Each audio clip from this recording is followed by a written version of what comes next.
At 7 p.m. only on GB News. The People's Channel, Britain's news channel. You want to know what's really going on in the corridors of power? Labour don't know what to do with you half the time, and that makes you quite lethal in the chamber. Get behind the headlines with Chopper's political podcast. Join me, Christopher Hope, as I sit down with the great and the good of British politics. We'll see where this ruling takes us. These are the stories shaping our nation. Chopper's political podcast, available now on all platforms. Listen in and stay ahead. It's Patrick Christys tonight, and here we do things differently. It's explaining the absolute madness of this, doesn't it? It's explosive. I mean, this is very good. It's lively. 850. Your government sat there, Sean, and it did nothing. It's controversial. And the Middle East has been in turmoil since before I was born. It's everything you need to kickstart your evening. Everyone's had their Weetabix tonight. I love to see it. That's Patrick Christys tonight, weeknights from 9 p.m. Only on GB News, the People's Channel, Britain's news channel.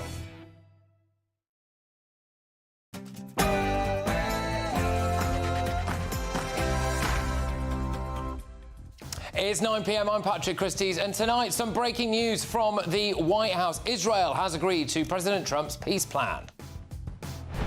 And we'll have a board, and one of the people that wants to be on the board is the UK former Prime Minister, Tony Blair. Good man, very good man. Yeah, the man responsible for the wars in Iraq and Afghanistan will now be overseeing peace in Gaza. What could go wrong? Also tonight...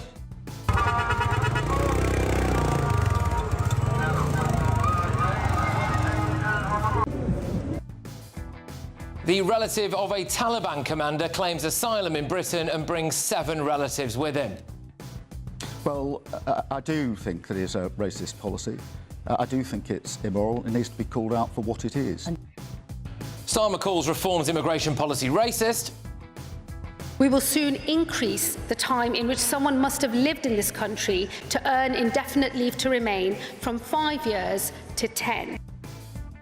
And then his Home Secretary announces basically the same policy. Plus... You do know what it's costing, year one? I'm going to set all that out in the budget, Nick, because that's the time when we set out all of the numbers. The Chancellor doesn't know what her new work policy costs, and... So, can you rule out increasing VAT? Is it yes or no? What I'm saying to you No, is I've that asked the we made question, those can you commitments rule and we made out them for increasing VAT? a reason. She won't rule out raising VAT. Also... You've got more chance of winning the lottery than you ever getting through to my GP. GPs threaten to strike over plans to make it easier for you to get an appointment. On my panel this evening, we have got the acting deputy comment editor at The Telegraph, Poppy Coburn, journalist Benjamin Butterworth, and Reform Party member, former Tory Party chairman, Sir Jake Berry. Oh, and find out why the NHS just made this guy, and probably his cousins, very happy. The matter needs to be approached as a health awareness issue and a cultural issue where women are being forced against their will to... Get ready, Britain, here we go.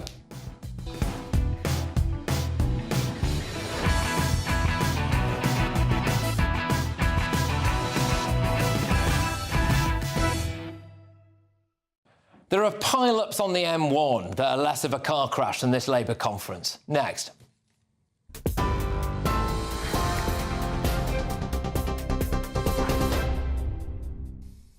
Very good evening to you. Just after 9 o'clock. Well, the top story tonight, breaking in the last hour or so, Donald Trump and Benjamin Netanyahu have unveiled a new 20-point US-backed peace plan to end the war in Gaza. So what does the proposal say? Well, it promises an immediate halt to fighting if both sides agree, with all hostages returned within 72 hours and Palestinian prisoners freed in return. Hamas fighters would be offered safe passage out of Gaza, which would then be run by a transitional government headed by Trump, with Tony Blair involved. And we'll have a board, and one of the people that wants to be on the board is the UK former Prime Minister, Tony Blair. Good man, very good man, and some others. And they'll be named over the next few days. And it'll be quite the board. Working, everybody wants to be on it now. The White House says there'll be no annexation, no forced displacement, and aid and redevelopment to rebuild Gaza has been promised. But Hamas say they haven't been formally sent the plan so far. Netanyahu says if Hamas reject the plan or doesn't follow through, Israel will, he says, finish the job. But if Hamas rejects your plan, Mr. President, or if they supposedly accept it and then basically do everything to counter it, then Israel will finish the job by itself. This can be done the easy way, or it can be done the hard way. In other news tonight, Home Secretary Shabana Mahmood has unveiled tougher migration plans at the Labour Party conference. She says migrants must now earn the right to live in the UK, with the wait for indefinite leave to remain doubling to 10 years. The changes could also hinge on tests like advanced English, clean criminal records and proof of contribution to local communities. It comes as Reform UK, ahead in the polls, vows to scrap the status altogether, a policy that Sir Keir Starmer has branded racist. Addressing delegates this afternoon, Mahmood warned that they may not always like her decisions, but that control of the borders is vital to keep Britain open, tolerant and generous. The scale and the speed of change, as well as the nature of it, has frayed trust and eroded public confidence. Between 2021 and 2024, we saw over 2.6 million more people enter this country than leave it. And this included widespread abuse of Boris Johnson's health and social care visa, which saw 710,000 people arrive here. Far too many have been able to enter this country and disappear into the black economy. And staying with news from the Labour conference, Rachel Reeves earlier warned of harsh global headwinds as she hinted at further tax rises in her speech. The Chancellor said she would not take risks with the trust placed in Labour, but admitted her choices are being made harder by wars, tariffs and rising borrowing costs. Experts say she may need to hike taxes or cut spending to fill a £50 billion black hole. Her speech also pledged progress on Northern Powerhouse Rail, a library in every primary school and a youth guarantee for jobs. Today I can announce that with that investment, we will fund a new youth guarantee. Every young person will be guaranteed either a place in college for those who want to continue their studies, or an apprenticeship to help them learn a trade vital to our plans to rebuild our country, or some one-to-one support to help them find a job. But more than that, our guarantee means that any young person out of work, education or training for more than 18 months will be given a paid work placement. And 3 migrants, a teenager and 2 women from Somalia, have died attempting to cross the channel in small boats over the weekend. It comes as a record 33,000 people have now arrived this year so far, nearly 1,300, reaching the UK in 19 boats on Saturday and Sunday alone. Today, a large black dinghy was spotted taking an unusual route far west of Calais, escorted by French vessels. That's the news on GB News. I'll be back with a full roundup for you at 10. Now, though, it's over to that breaking news with Patrick.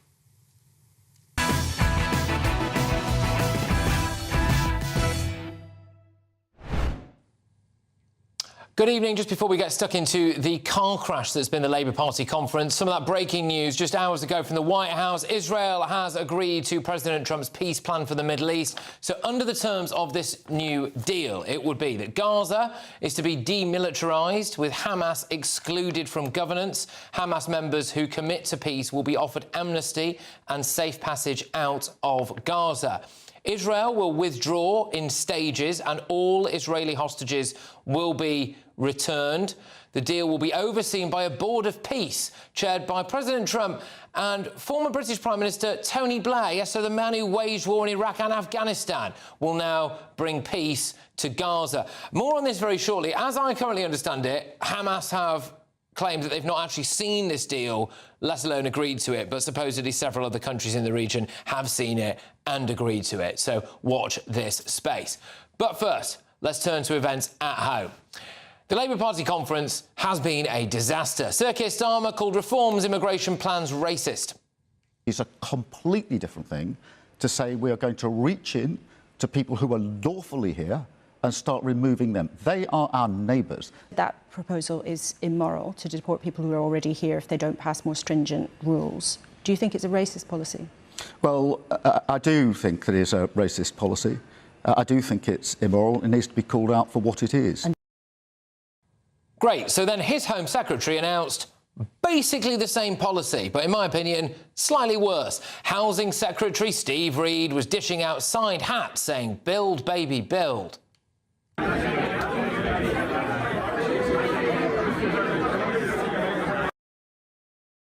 But then it turned out he has absolutely no idea how many houses he's actually built. How many homes have you built so far under Labour? Well, do you know how long it takes for a planning application to go through? Just how many? Do you know how long Just it takes? Just give me the figure. Well, we're currently dealing with the figure. We're currently dealing with the tail end of what the Conservatives were doing, because it takes more than 18 months from an application to the home being built. Please answer the question. How many houses have been built under Labour so far? Starts have gone up by 29%. What I can't do... Can you give me a figure? Well, I know it's really low, and I'm appalled by it as well, but that is because the Conservatives didn't get the applications Please don't tell me you don't know the number. You don't know how many homes? You only know it because it's written in front of you. Well, but I'm not in charge of housing. How can my producer have this figure and you not have it? Well, because somebody's researched it for you and given it to you, and someone hasn't researched it for me and given it to me. Sir Keir Starmer is facing a leadership challenge from Andy Burnham, who used a Fringe event to slag him off. I think I am worried about, and I think we do need to debate at this conference, in my view, is how can you have an open debate about all of those things if there's too much of a climate of fear within our party and the way the party is being run? The Prime Minister sacked Lucy Powell, and if the polls are right, she's now about to be elected as his deputy leader. Rachel Reeves can't give a straight answer about VAT. Are you going to... Can you rule out increasing VAT? It's a yes or no? What I'm saying to you no, is I've that asked the we made question, those can you rule out commitments and increasing we made them VAT? for a reason. I know, but can you rule it out? The manifesto stands, and it stands for a reason. Look, I'm not going to, on this programme, 2 months ahead of the budget, to go through it line by line. Sorry, I just want to translate this.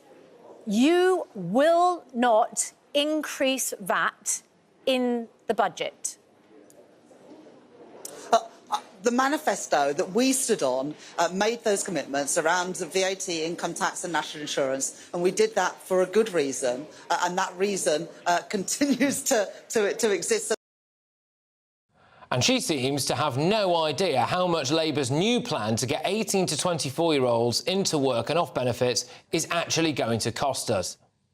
How much will it cost? Particularly this guarantee, how much will it cost in year one? Chancellor. All of the money I will set out in the budget, but the skills and the training, that's already been allocated through the budget and through the spending review that I set out just before the summer. So we do know what it's costing, year one? I'm going to set all that out in the budget, Nick, because that's the time when we set out all of the numbers. Meanwhile, Torsten Bell, the bloke who seems to want to tax the air you breathe, was caught out being very mean to Ed Davey. But what Britain needs to tackle Farage is a vision, and the vision they need is not a fat bloke in a wetsuit, which is what the Lib Dems have got to offer. Sadiq Khan was busy using the only phrases he knows how to say. Looking around this diverse room, Donald Trump's worst nightmare!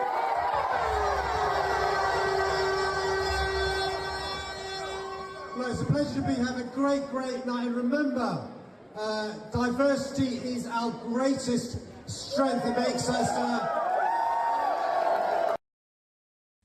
There have been protests outside.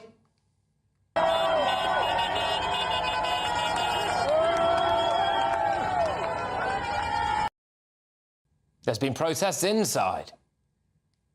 We're introducing new legislation to put our economic security first.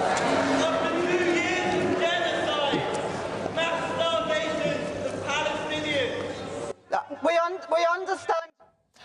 And as before, we've spoken about the two major scandals. So that could have seen Sir Keir have to sack his Chief of Staff, Morgan McSweeney, and whatever went on with that donkey field in Surrey.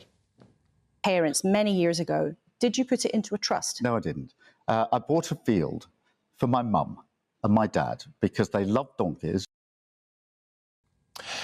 Just when you thought it couldn't get any worse, yesterday it was revealed Sir Keir is the least popular Prime Minister in history. Labour conference is proving what we already knew. This government is an absolute shower. Let's get the thoughts of my panel. We've got acting deputy comment editor at The Telegraph, Poppy Coburn, journalist and broadcaster Benjamin Butterworth, and Reform member, former chairman of the Tory party, former cabinet minister, Sir Jake Berry. Poppy, I'll start with you on this. I mean, that is an absolute cluster, isn't it, that's taking place there at Labour Party conference? It's been amazing. I mean, I've only just got back from the conference, and yet it felt like it was almost a week long, just because there was so much that seemed to be happening outside of the conference hall, not necessarily actually inside of it. I mean, the degree of anger that has been directed towards this government, it makes you think, how is this 14 months in government versus 14 years? Like, it is unbelievable, the scale of anger.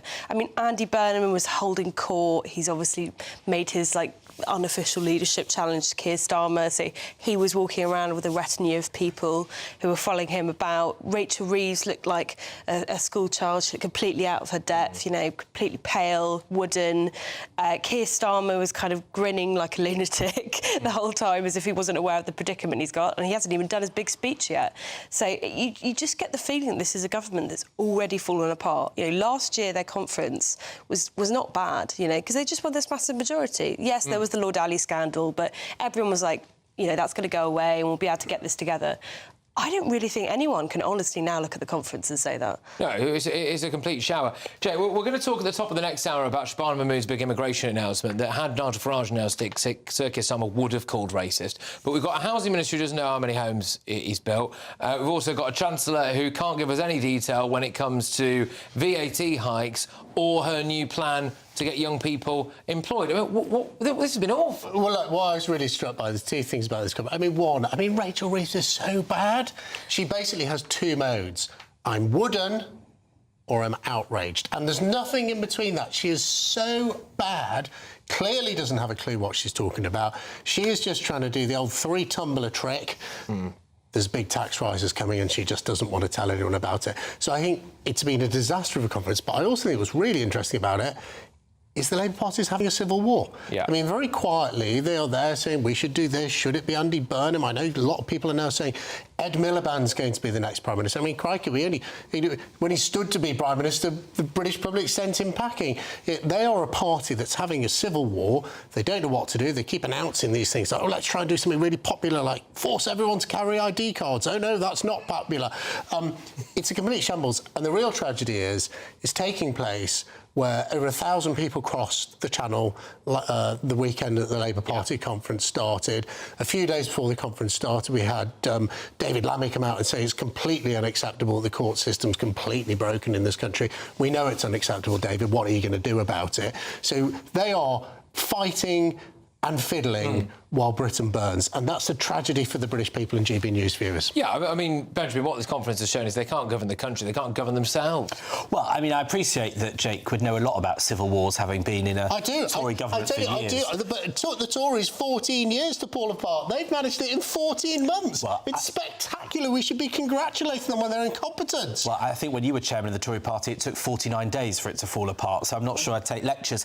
Look, I actually think it looked like there was going to be a civil war, and it's actually bubbled a lot less than I expected. So Andy Burnham has obviously been on manoeuvres. Andy Burnham is the self-assigned king of the North. You could not have less of a team player than Andy Burnham. Let me tell you, as someone from Manchester, he is not popular at all with his colleagues.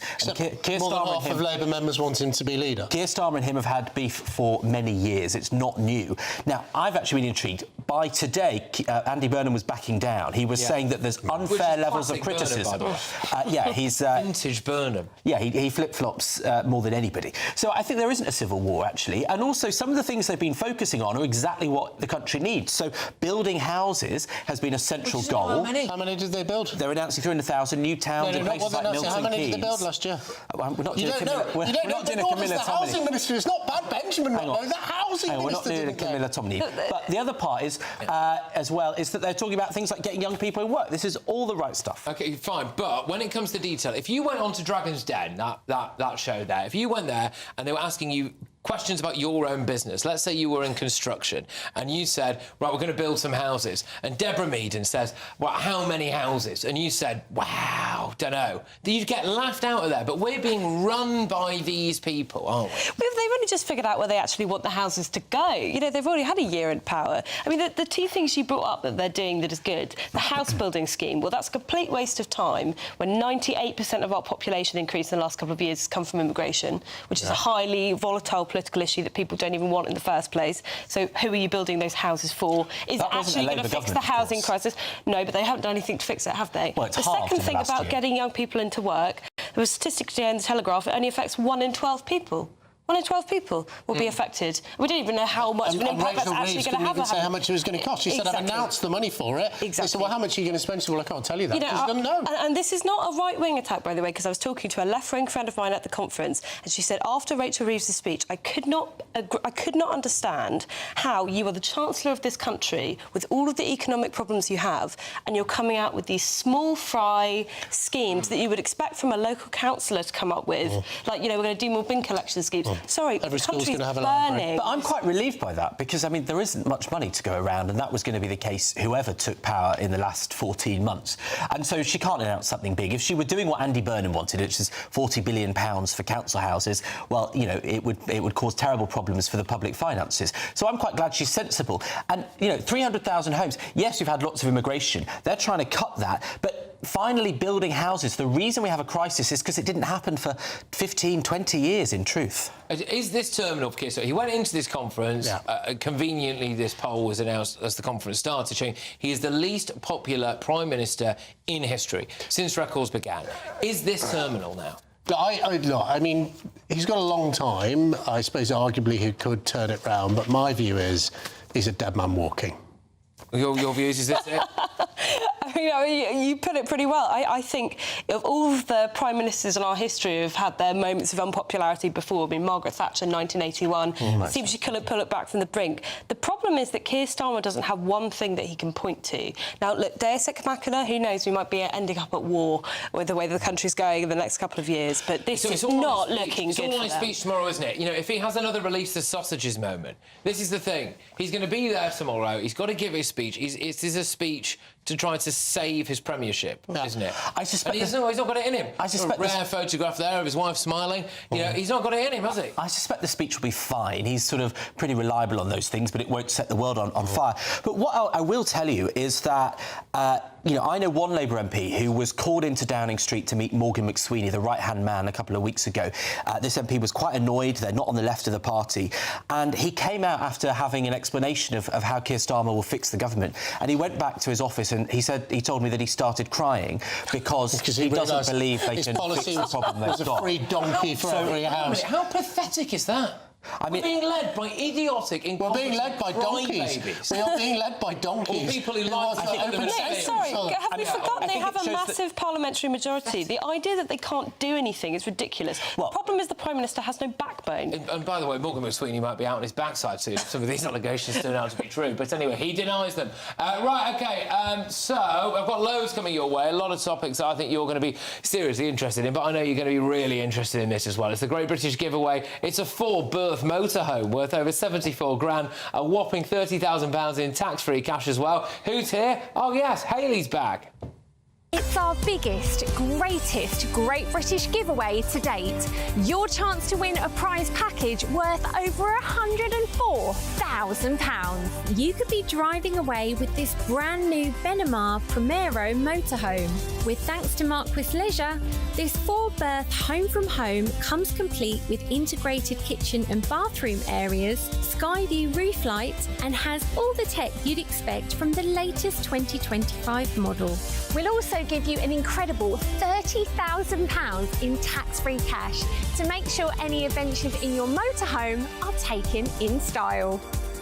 For another chance to win, text WIN to 63225. One entry costs £2.50 plus one standard network rate message. Or text BONUS to 63225. 5 entries cost £5 plus one standard network rate message. Go to gbnews.com/win. Entries start at £2.50. Call 0903 686 3232. Calls cost £2.50 plus your network access charge. Or post your name and number to GB16 PO Box 8690 Derby DE1 9TT. UK only. Entrance must be 18 or over. Lines close at 4 p.m. on the 31st of October. The winner will be contacted live on GB News, week commencing 10th November. Please check the closing time if listening or watching on demand. Good luck.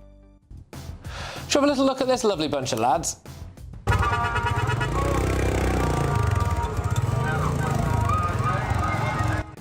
Wow, that's the Taliban, isn't it? And you'll never guess how many relatives the nephew of a Taliban commander has been allowed to bring to Britain. None of them speak English, by the way. They'll most likely spend a life on benefits. But before that...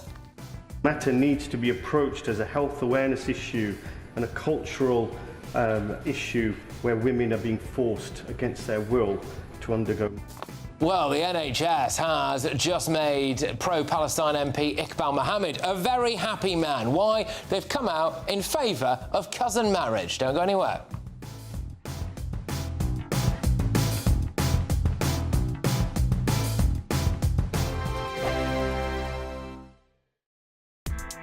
Join me, Nana Akwe, for an informative, interactive news programme with a difference. It's fun. No, he didn't say that, though. I'm so surprised. I think there's an element of truth to that. Join me from 3 p.m. every weekend, only on GB News, Britain's news channel.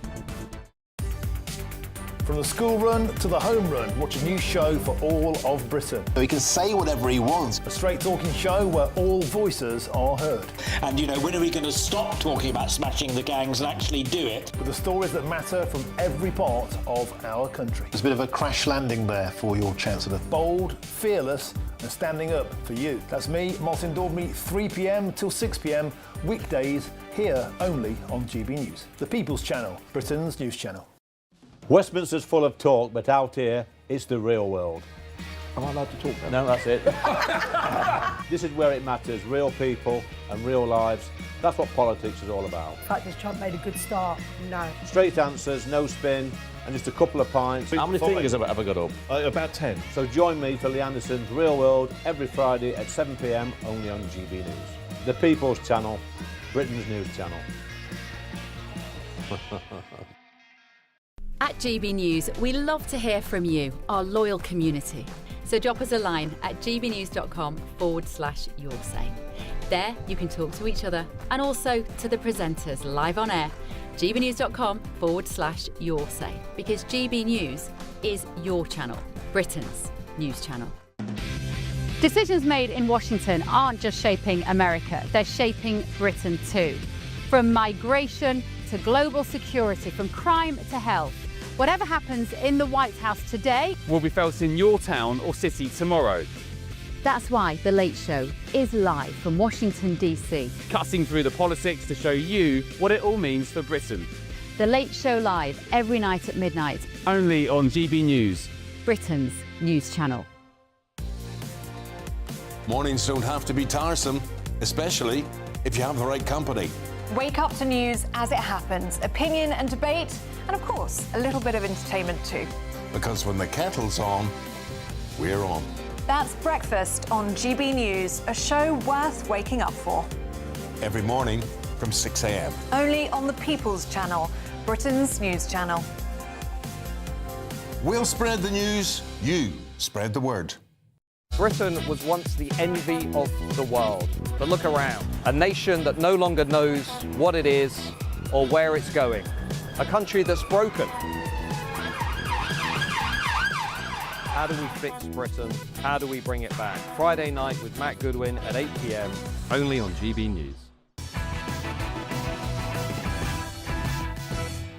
People want to get back to peace. They want to get back to normalization in a true sense. Several countries have foolishly recognized the Palestinian state. As you know, some of our European friends, allies, good people,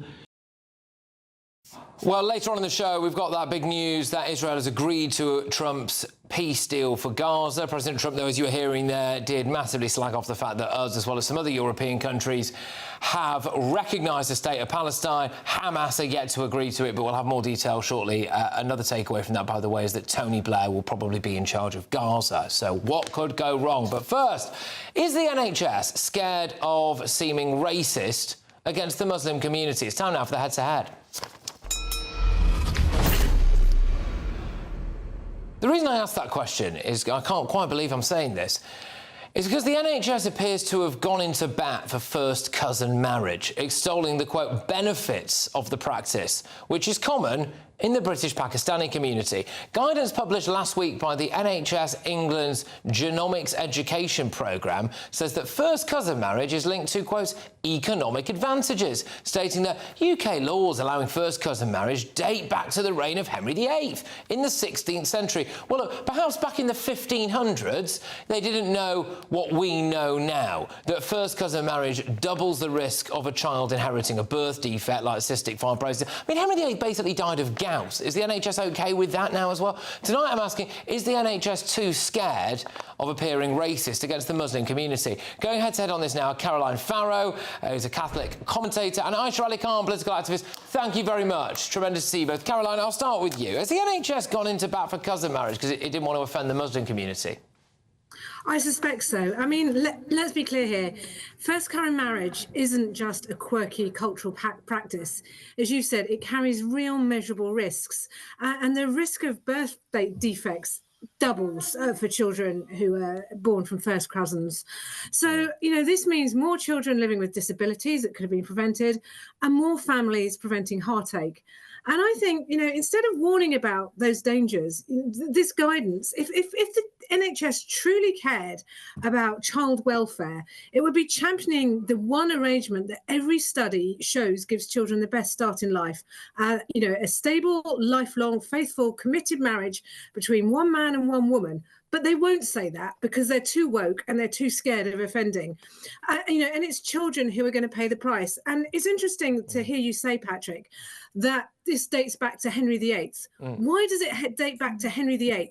Henry VIII changed the rules on first cousin marriage, which is banned by the Catholic Church for this precise reason, because he wanted to be able to open up his marriage field and marry his first cousins and marry people he was related to. So the fact it goes back to Henry VIII is neither here nor there. He's no great moral arbiter.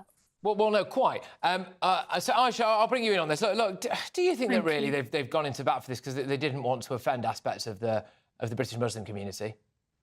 Well, welcome back, first of all, Patrick. And I just want to say, I'm not here defending cousin marriages, by the way, but I am here to say that the idea that the NHS are pandering to Muslims or try to make, promote something because it's what Muslims want to engage in, that's not true whatsoever. I'm offended. I'm annoyed with this whole advice, this whole stance that the NHS has decided to take, and thankfully they have deleted this advice from their website.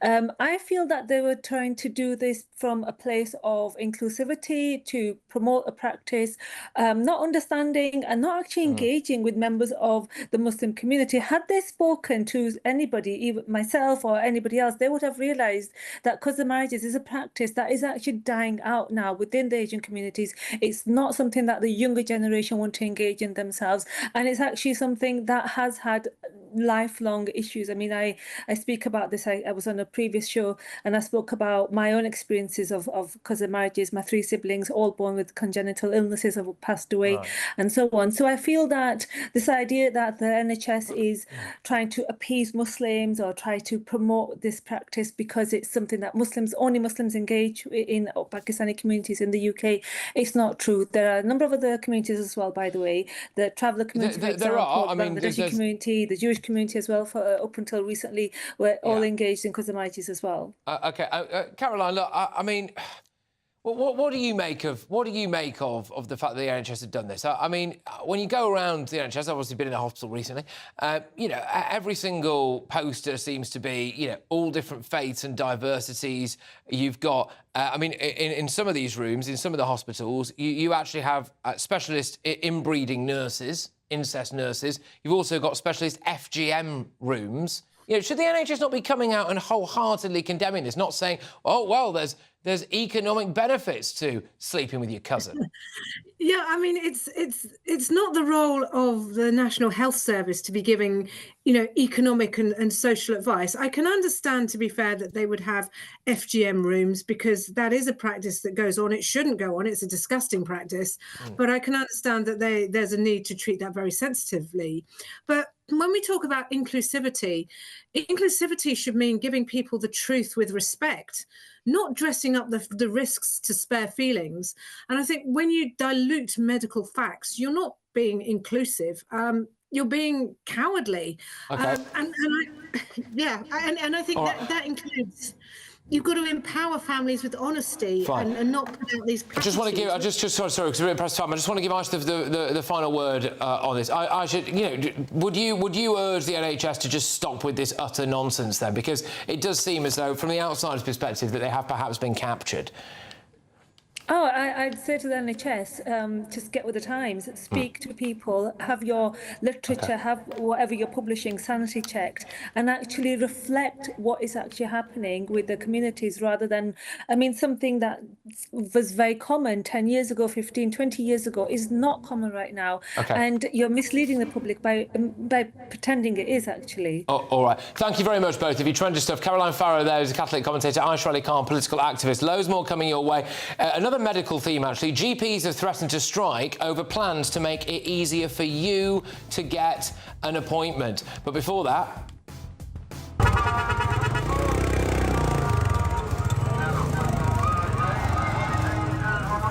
We've let a Taliban commander's nephew claim asylum in Britain and bring 7 relatives over who don't speak a word of English. Top stuff.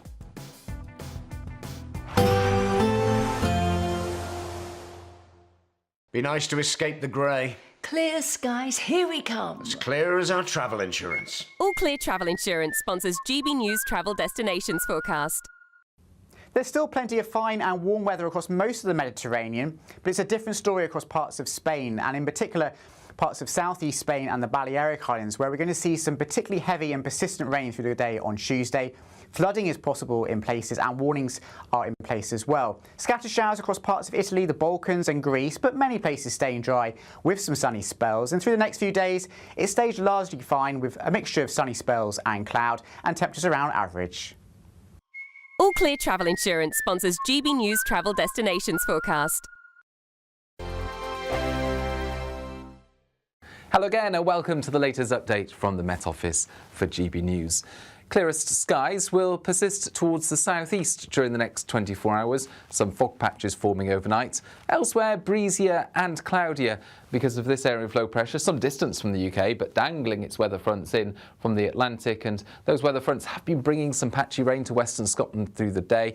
Those outbreaks of mostly light rain pushing into central and northern Scotland overnight. Northwest England, perhaps North and West Wales, as well as Northern Ireland.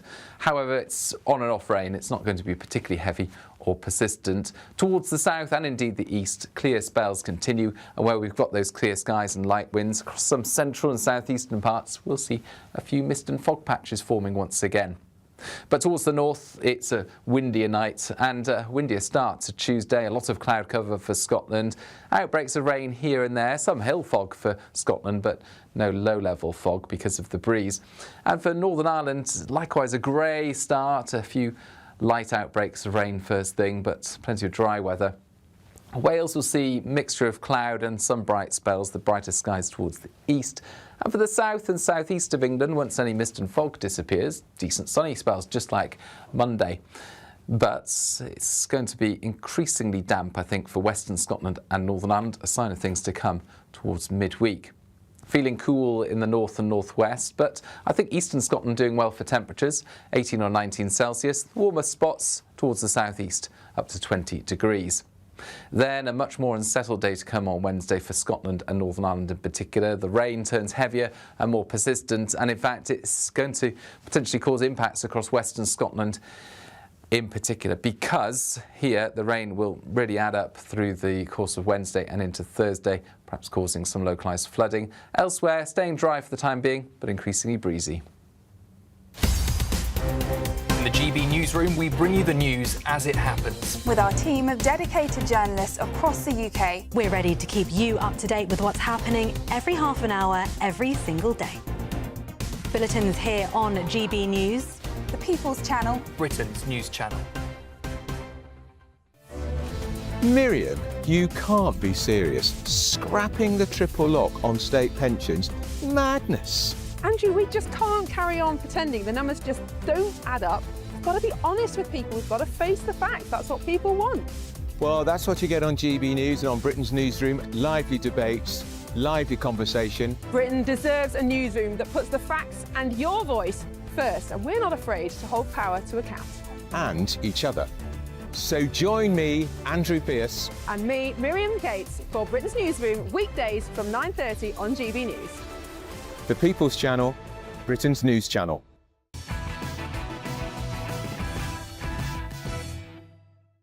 Welcome back to Patrick Christys tonight. Prepare yourselves for yet another baffling ruling from Britain's asylum courts. A judge has ruled that the nephew of a Taliban commander who has been granted refugee status in the UK can now be joined by not one, not two, but 7 family members. None of those 7 family members can speak English. And the judge also confirmed that they'll likely be living off the taxpayer on benefits as well. And let's be honest with you, they probably will be for life. I'm joined now by Alp Mehmet, the chairman of Migration Watch.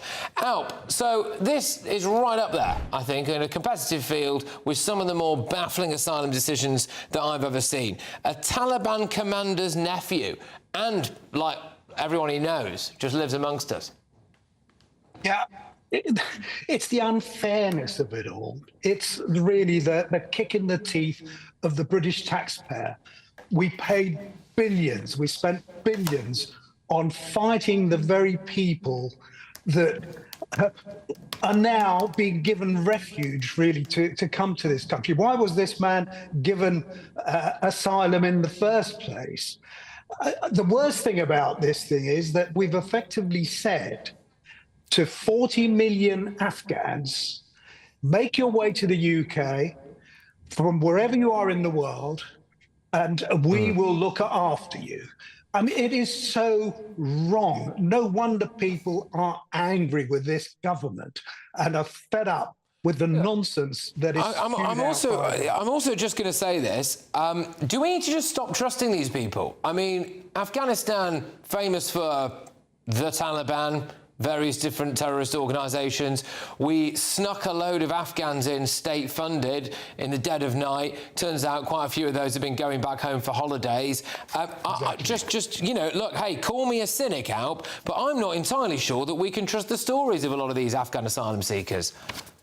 Well, were I an immigration officer still and was interviewing a lot of these people, I'm pretty sure that I would have said, no, you're not an asylum seeker. You don't merit refuge.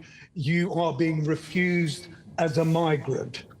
It's as simple as that. And the government going on about smashing gangs and together today, our Home Secretary saying that she's going to be tough by extending the period for which people will have to qualify for indefinite leave to remain. That's not being tough.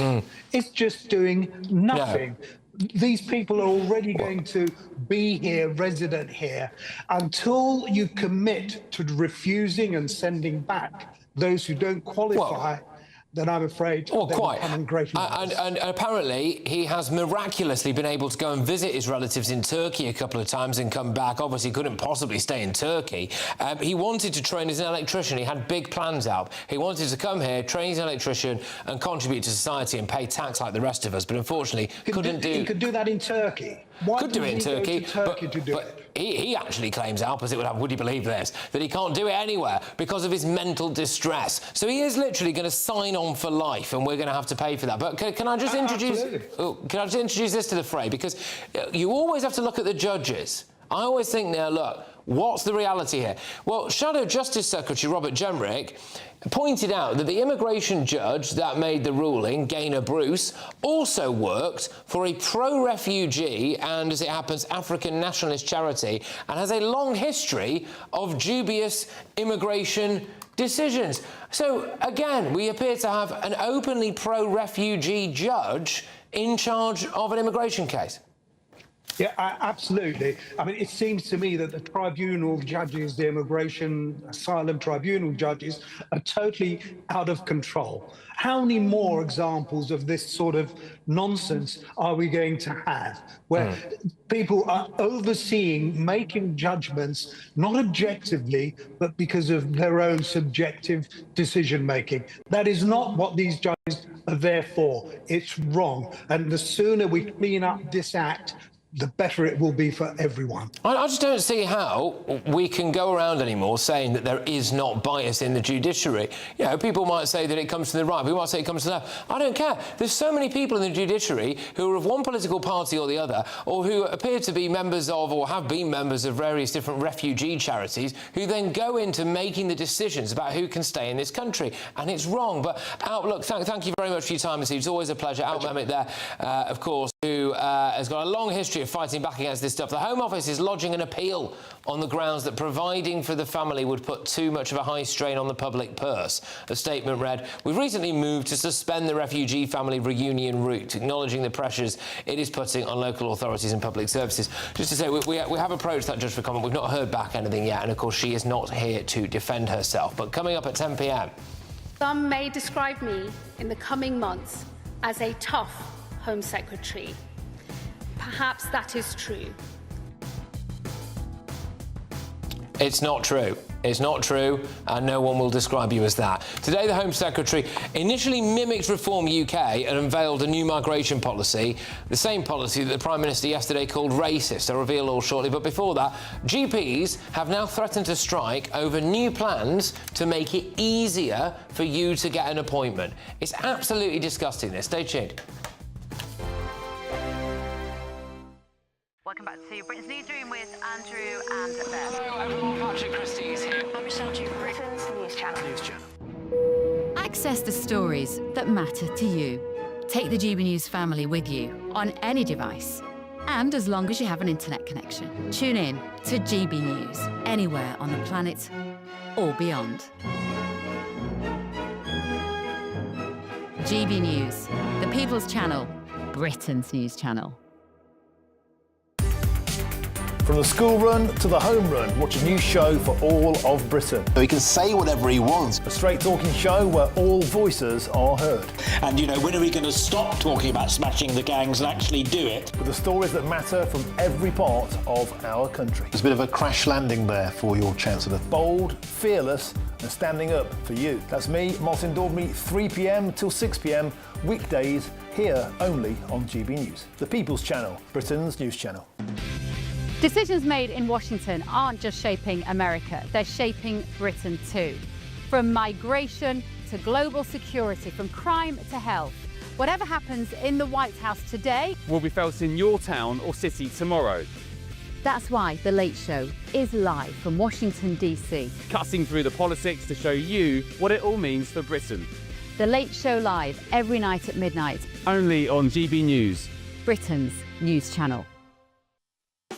You want to know what's really going on in the corridors of power? Labour don't know what to do with you half the time, and that makes you quite lethal in the chamber. Get behind the headlines with Chopper's Political Podcast. Join me, Christopher Hope, as I sit down with the great and the good of British politics. We'll see where this ruling takes us. These are the stories shaping our nation. Chopper's Political Podcast, available now on all platforms. Listen in and stay ahead. 5 hosts, 5 opinions, 5 fearless debates, 5 unfiltered takes on the day's news. 5 reasons not to be anywhere else on Saturday night. This is the Saturday Five. You got me good there. Britain's biggest Saturday night TV show. It's not a bad brand. Yeah. Uncensored. Very, very racy tonight. On the unpredictable. What does she say? Can you translate it for us? And always entertaining. And how can a country go from being led by William Wallace to Saturday nights from 6 p.m. only on GB News. the People's Channel? Britain's news channel. You're going to want to stay tuned, trust me. At GB News, we love to hear from you, our loyal community. So drop us a line at gbnews.com/yoursay. There you can talk to each other and also to the presenters live on air. gbnews.com/yoursay, because GB News is your channel, Britain's news channel. And we'll have a board, and one of the people that wants to be on the board is the UK former Prime Minister, Tony Blair. Good man, very good man. Yeah, brilliant. So Tony Blair is going to be in charge of Gaza, apparently. More on that breaking news about a Gaza peace deal, which Israel have agreed to, Hamas yet to, very, very shortly. But before that, though, there's quite a lot going on in your GP practice. Not them seeing patients, them planning on striking. GPs are now threatening to strike if the NHS makes it too easy for patients to get an appointment. So the British Medical Association has said that it will take industrial action if the government goes ahead with plans to improve access to online booking systems. The unions aren't happy.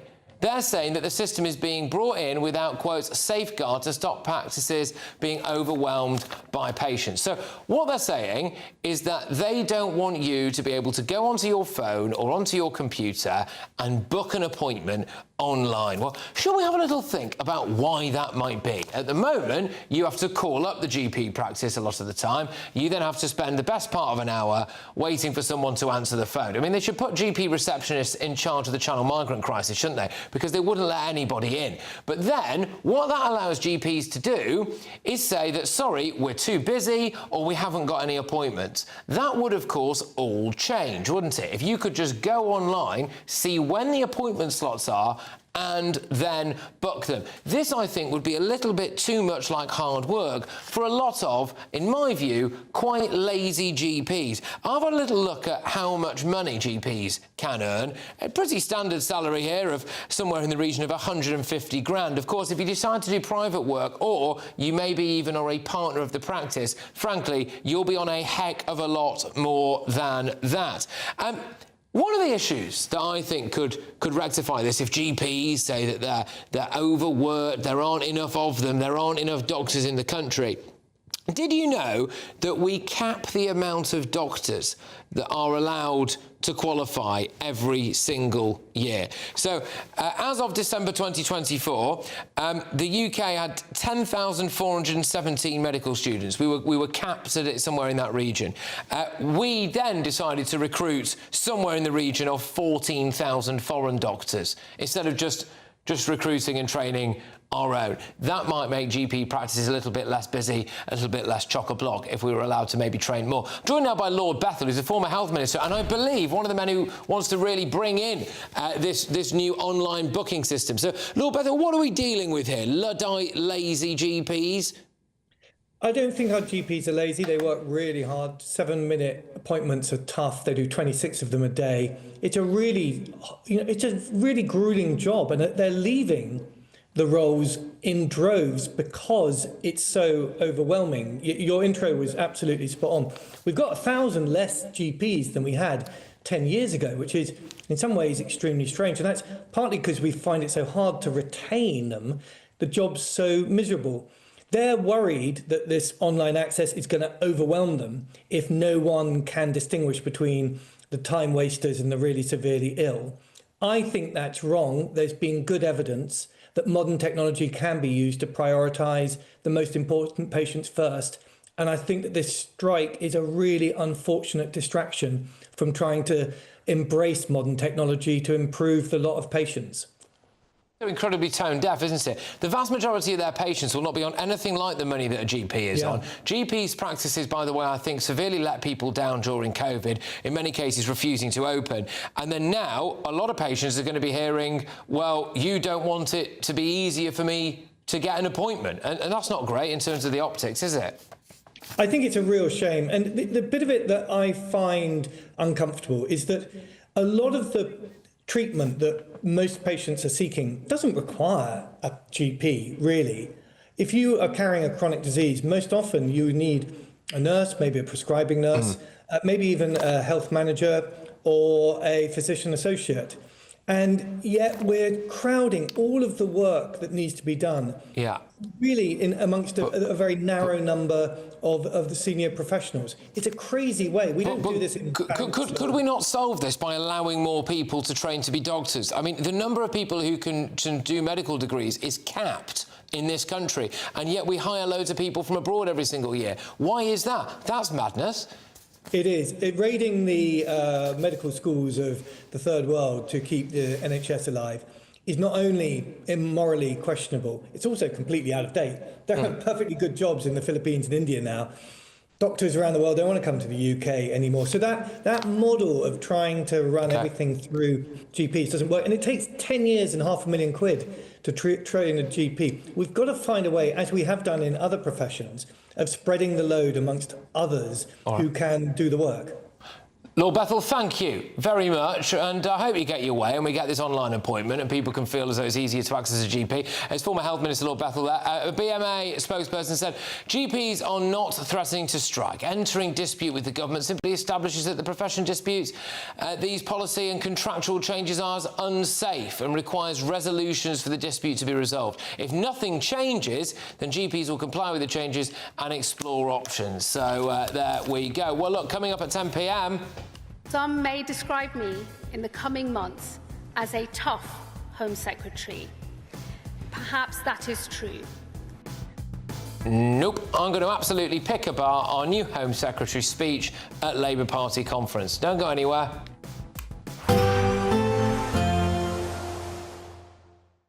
Expect warm spells with the odd rude interruption. Box Boilers sponsors the weather on GB News. Hello again and welcome to the latest update from the Met Office for GB News. Clearest skies will persist towards the southeast during the next 24 hours. Some fog patches forming overnight. Elsewhere, breezier and cloudier because of this area of low pressure, some distance from the UK, but dangling its weather fronts in from the Atlantic. And those weather fronts have been bringing some patchy rain to western Scotland through the day. Those outbreaks of mostly light rain pushing into central and northern Scotland overnight. Northwest England, perhaps North and West Wales, as well as Northern Ireland. However, it's on and off rain. It's not going to be particularly heavy or persistent. Towards the south and indeed the east, clear spells continue, and where we've got those clear skies and light winds across some central and southeastern parts, we'll see a few mist and fog patches forming once again.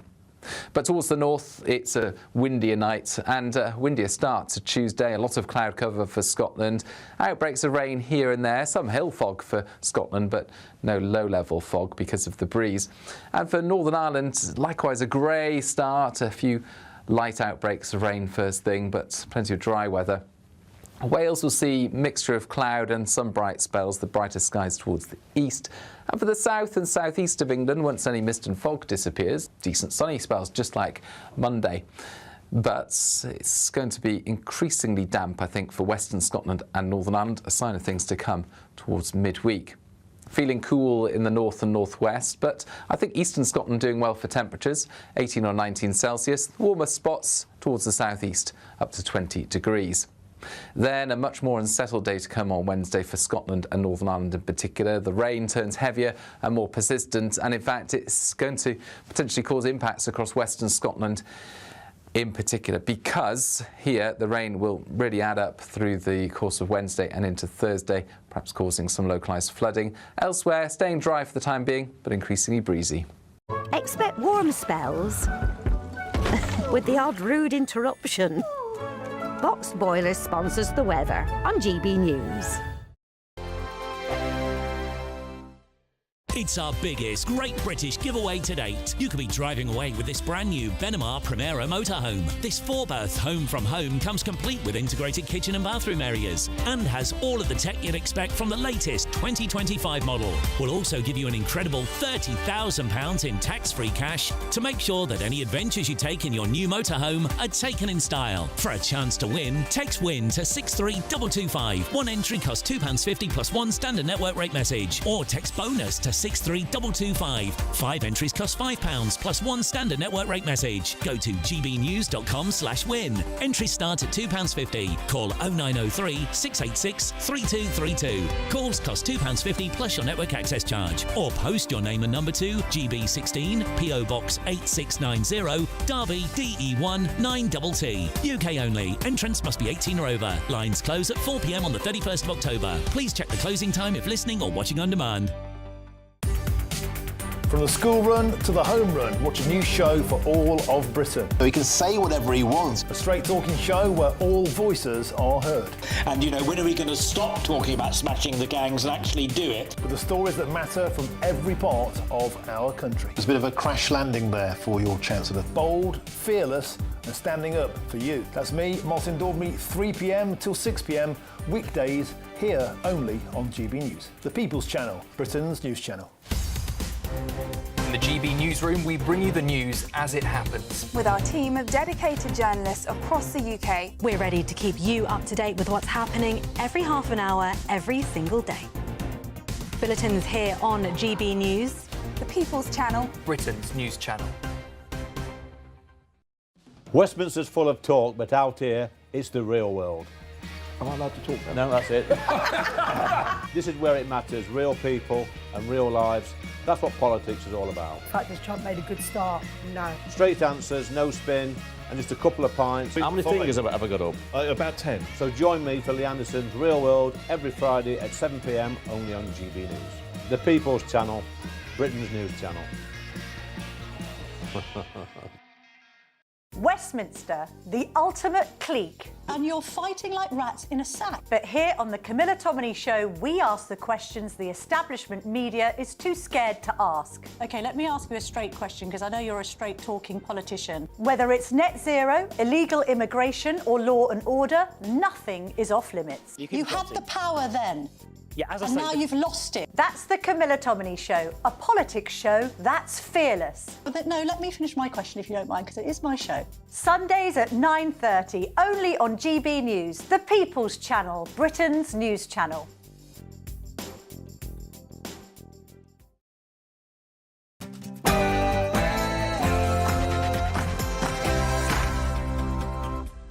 It's 10 p.m. I'm Patrick Christys. Tonight, some breaking news out of the White House. Israel has agreed to President Trump's peace plan. And we'll have a board, and one of the people that wants to be on the board is the UK former Prime Minister, Tony Blair. Good man, very good man. Yes, the man that waged war in Iraq and Afghanistan will now bring peace to Gaza. Also tonight... Well, I do think that it's a racist policy. I do think it's immoral. It needs to be called out for what it is. Starmer calls reforms immigration policy racist. We will soon increase the time in which someone must have lived in this country to earn indefinite leave to remain from 5 years to 10. And then his Home Secretary tries to copy it. Plus... You do know what it's costing, year one? I'm going to set all that out in the budget, Nick, because that's the time when we set out all of the numbers. The Chancellor doesn't know what her new jobs policy costs, and... So, can you rule out increasing VAT? It's a yes or no? But what I'm saying to you No, is I've that asked the we made question, those can you commitments rule and we made out them for increasing VAT? A reason. She won't rule out raising VAT. I'll have all of tomorrow's newspaper front pages with my panel, and tonight we have got the acting deputy comment editor at The Telegraph, Poppy Coburn, the journalist and broadcaster Benjamin Butterworth, and Reform Party member, former Tory chairman Sir Jake Berry. Get ready, Britain. Here we go.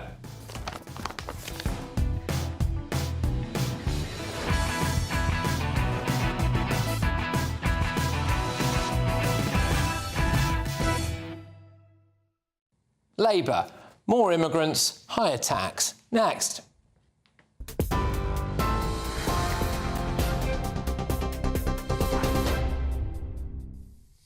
Very good evening to you. Just after 10 o'clock. Well, Donald Trump and Benjamin Netanyahu have tonight unveiled a new 20-point US-backed peace plan to end the war in Gaza.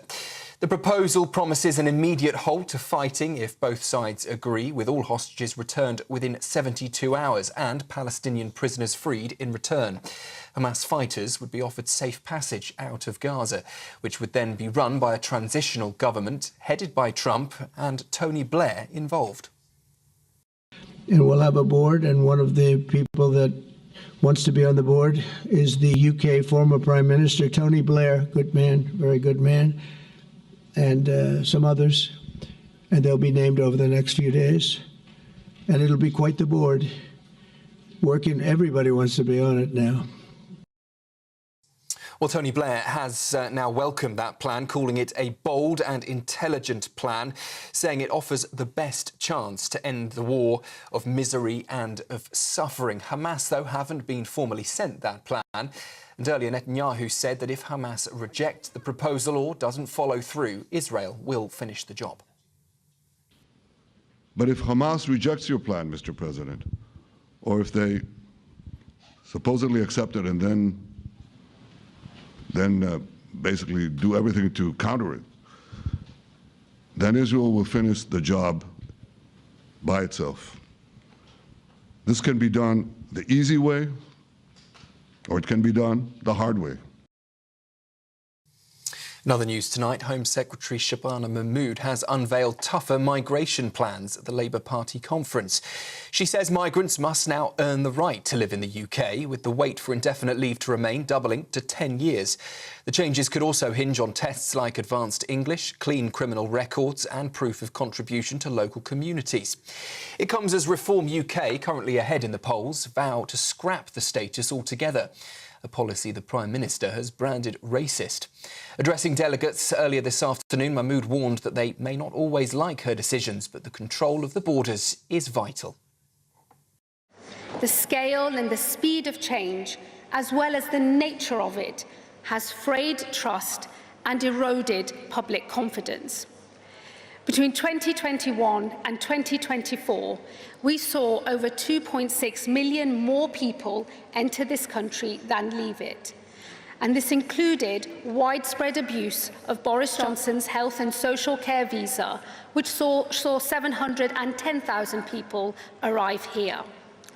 Far too many have been able to enter this country and disappear into the black economy.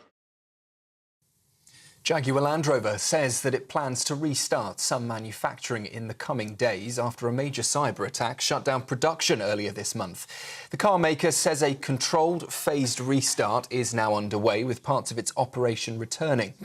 All manufacturing had been paused since the start of September after hackers targeted the company. JLR admits much more work is still needed, but insists recovery is firmly underway.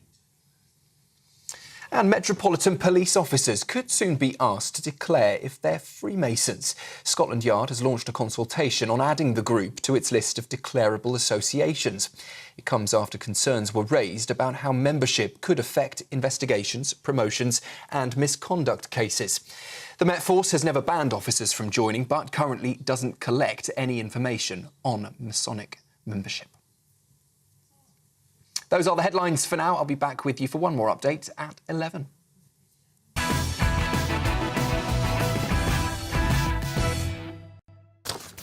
Good evening. Labour announced their new immigration policy today. How long did it take Home Secretary Shabana Mahmood to mention that her parents were immigrants? If I am honest, it is an honour I never expected. And it is one that would have been unthinkable to my parents when they first arrived here in the 1970s. Seconds. It took her seconds. How long before she brought up the far right? On the 13th of September, 150,000 people marched through London. They did so under the banner of a convicted criminal and a former BNP member. While not everyone was violent, some were. She actually went even further than that. It would be easy to dismiss this as nothing but an angry minority, heirs to the skinheads and the bashers of old. And make no mistake, some were. But to dismiss what happened that day would be to ignore something bigger, something broader that is happening across this country. Gosh, wow. Well, do you remember that time when people published a fake list of locations that the far right were going to turn up at, then a load of Asian lads in Birmingham gathered on a roundabout to see them off and then threatened a journalist before later some others kicked a bloke's head in at a pub? I do. Community leaders have been speaking to the police as well because... Free Palestine! Free Palestine! Right, I think, apologies for the language you're hearing, but a sense of the anger, I think you can hear there. Yeah, Katie, I think Becky...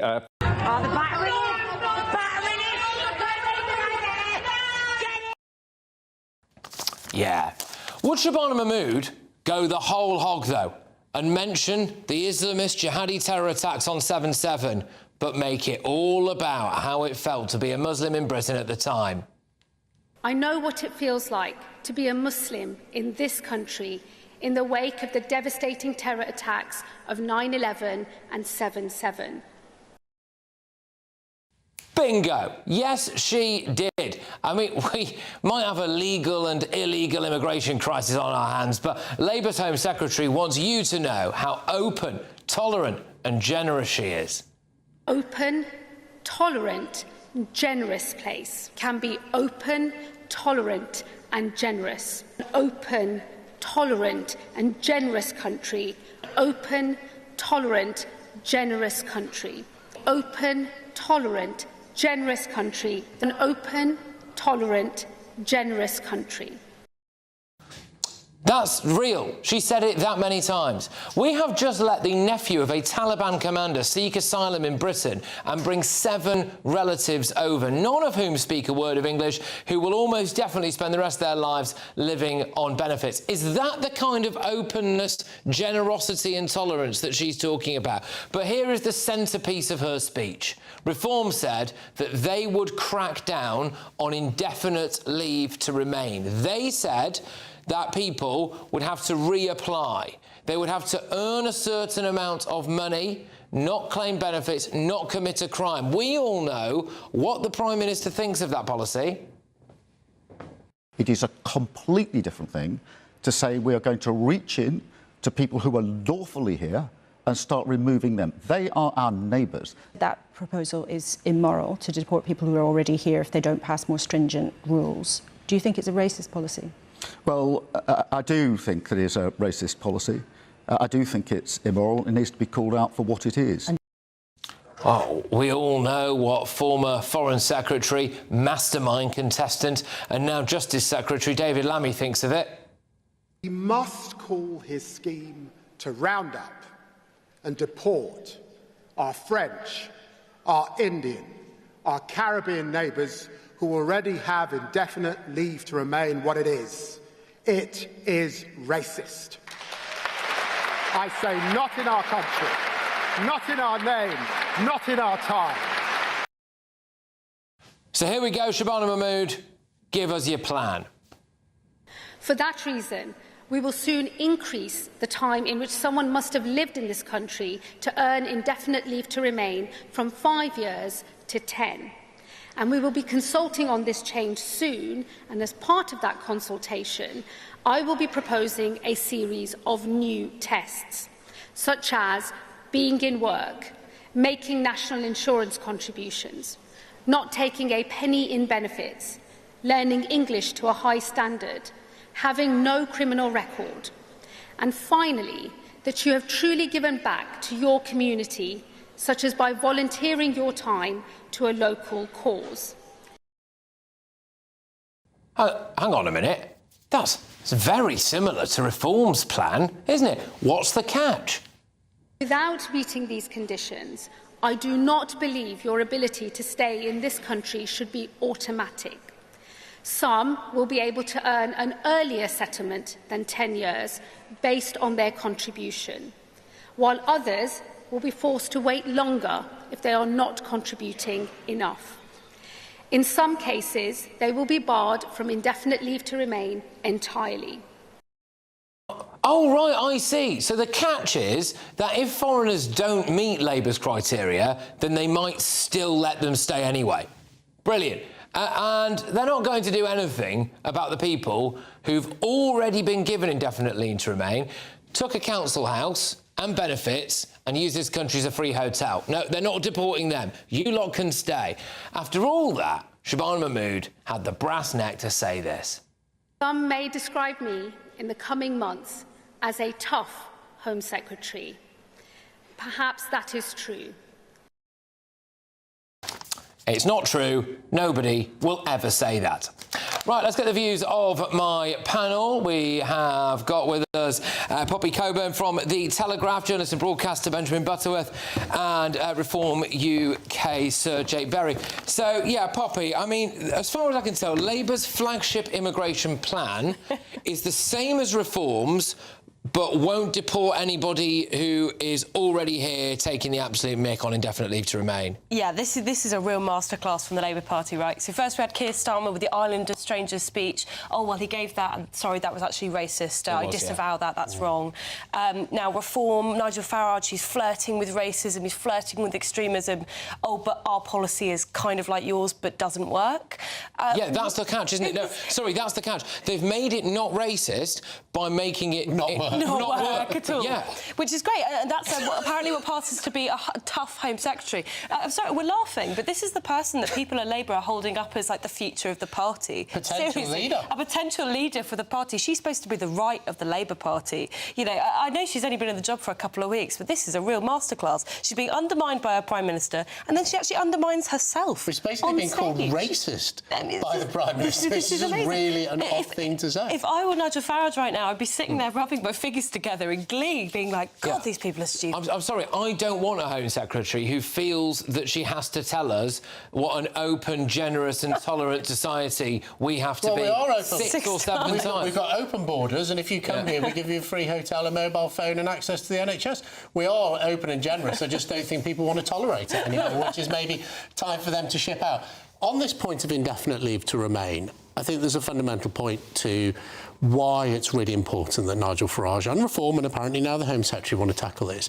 Why? Because someone comes to this country to work on a work visa, maybe 3, 4 or 5 years, should that in most cases entitle them to live in the United Kingdom for the rest of their natural life, claim benefits, use the NHS, get an old age pension and be able to bring an unlimited number of dependents into the UK. It is completely wrong. Nigel Farage said it wrong.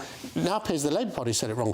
But the challenge is, because the Labour Party isn't prepared to be tough enough to take the next step and say we're going to leave the European Convention on Human Rights, even if they decide that someone's a terrible criminal and a rapist and part of the Pakistani rape gangs or whatever it is, they won't be able to deport them anyway.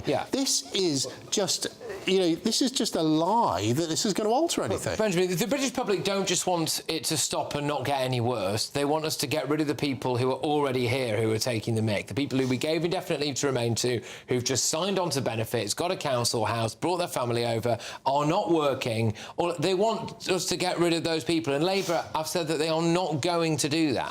Well, it's totally misrepresenting the benefits of immigration.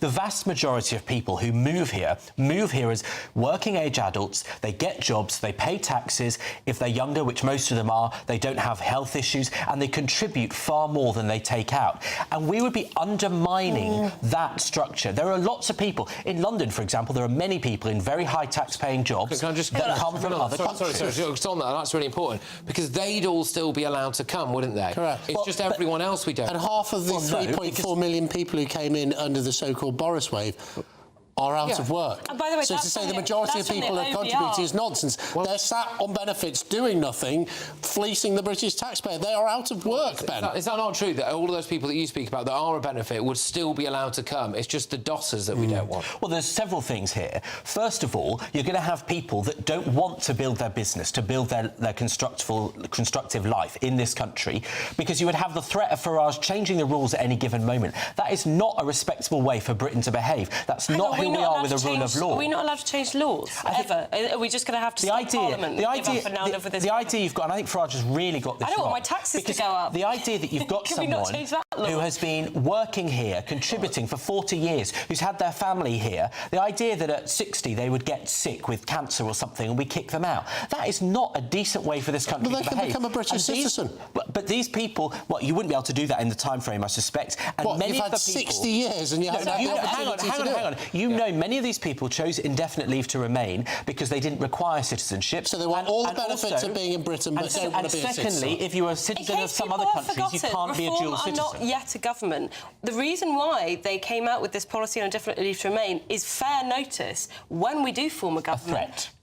A threat. A threat to hard-working, decent people. Listen, when Rachel Reeves goes on stage and says that we've got a £30 billion black hole, that's a threat. It's also policy making. And also You're allowed a lie. to change policies. This is the #1 issue of concern for British voters. It's immigration. It's not just illegal immigration. It's legal immigration. Do you think Boris Johnson himself has admitted that he was mistaken somewhat in allowing what we now call the Boris ways of immigration? Do we have to be stuck with that problem forever, or can we admit it's not a problem? It's an asset. These people come here and fuel our economy. Right.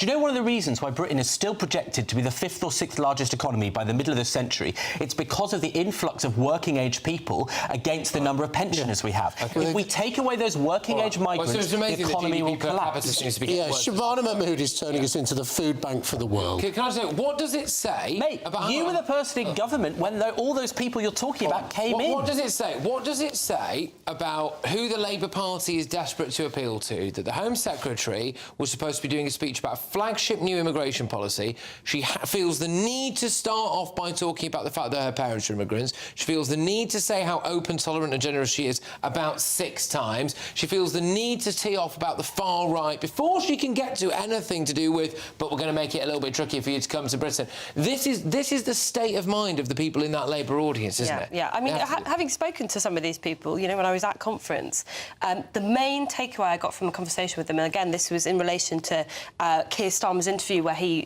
said about Nigel Farage that the ILR changes were racist. They repeated the same language. They said changing ILR is the sort of thing that the National Front would do. You know, it was like this is racist. This is over the top. This is extremist. Well, let's talk about that. So just quickly. So Sir Keir Starmer led now, and this is a really significant moment. Watch out for more of this. So Labour's attack line now on reform is that they are racist. So Starmer said it. David Lammy said it. Shabana Mahmood kind of alluded to it a little bit. We've also had Bridget Phillipson who came out and said it today. There's probably been a few others. All right, but that's the point. So now Labour's attack line on reform is basically, Jake, you're racist. So there's 2 things I think are important about this. First of all, just to pick up on a personal story, I actually support that. I do think it's inspiring to see how someone can be the daughter of immigrants and become Home Secretary. That's the sort of Britain we want to live in. But, you know, it's about them coming here, getting British citizenship, contributing to society, and hopefully others will become the Home Secretary. Look, it is impossible. We've had this from the Labour Party. They basically branded anyone who supports reform as far right, deeply offensive. And if you say that reform is racist, it is impossible to support a racist party, as Labour wants us to believe. It's untrue, without being a racist yourself. This is not a recipe for electoral success. Basically calling, you know, a third of the British electorate racist ain't going to encourage them to vote Labour care. It's the oldest trick in the book, isn't it? And it's been tried time and time again, which is that it wants to try to discourage basically Middle England from voting for reform by trying to smear everyone who does so as a racist. Yeah. But anyway, people won't fall for it. Well, we'll wait to see. Now, regarding the case I mentioned involving a Taliban commander's nephew, the Home Office is lodging an appeal on the grounds that providing for the family would put too much of a high strain on the public purse. They've said, we've recently moved to suspend the refugee family reunion route, acknowledging the pressures it is putting on local authorities and public services. Well, fine, but he's been allowed to do it. Well, he shouldn't have been allowed in, let alone the family. No. Don't let him in, and then the problem goes away. But it's worth noting that this guy was threatened repeatedly by the uncle who was in the Taliban. Supposedly. Yeah. Well, like all those Taliban immigrants who are allowed in and then go back to on a holiday to Afghanistan for a month at a time. I mean, look, the doctor concluded that he had PTSD, and there were lots of assessments which found this. I think someone that was being threatened with being killed by their own... If he was, yeah, fair enough. Right. Look, one of us has met the Taliban, and, you know, they're pretty bad people. Yeah, well, they are, but, you know, whether or not this guy has. But anyway, right, it's time now for our Great British giveaway. Yes, that's right, and you can win a full-berth motorhome worth £74,000 and a whopping 30 grand in cash. Here's how. It's our biggest, greatest Great British giveaway to date. Your chance to win a prize package worth over £104,000. You could be driving away with this brand new Benamar Primero motorhome. With thanks to Marquis Leisure, this 4-berth home from home comes complete with integrated kitchen and bathroom areas, sky view roof lights, and has all the tech you'd expect from the latest 2025 model. We'll also give you an incredible £30,000 in tax-free cash to make sure any adventures in your motorhome are taken in style. For another chance to win, text WIN to 63225. One entry costs £2.50 plus one standard network rate message. Or text BONUS to 63225. 5 entries cost £5 plus one standard network rate message. Go to gbnews.com/win. Entries start at £2.50. Call 0903 686 3232. Calls cost £2.50 plus your network access charge. Or post your name and number to GB16 PO Box 8690 Derby DE1 9TT. UK only. Entrance must be 18 or over. Lines close at 4 p.m. on the 31st of October. The winner will be contacted live on GB News, week commencing 10th of November. Please check the closing time if listening or watching on demand. Good luck. Good luck, everybody. Loads coming your way. We've got all of tomorrow's newspaper front pages. That huge news from the White House. It looks like President Trump has made peace in the Middle East. And we'll have a board, and one of the people that wants to be on the board is the UK former Prime Minister, Tony Blair. Good man, very good man. Yes, Tony Blair, Mr. Unflushable. He's back again, fresh from wreaking havoc in Iraq and Afghanistan. He now wants to bring peace to Gaza. But before that, it was a bit of a car crash day for the Chancellor. Do you know what it's costing, year one? I'm going to set all that out in the budget, Nick, because that's the time when we set out all of the numbers. Yeah, so 2 flagship policies for the Chancellor. She can't tell us what either of them cost. Stay tuned.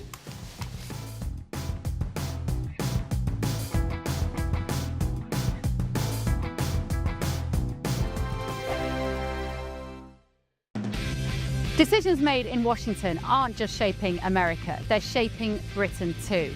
From migration to global security, from crime to health. Whatever happens in the White House today will be felt in your town or city tomorrow. That's why The Late Show is live from Washington, D.C. Cutting through the politics to show you what it all means for Britain. The Late Show live every night at midnight. Only on GB News, Britain's news channel. GB News Breakfast. Every day from 6 a.m. Now, cast your mind back 20 years to Bin Man turned X Factor star Andy Abraham. He is back and he's got a new single called Everything That You Do. Let's have a listen.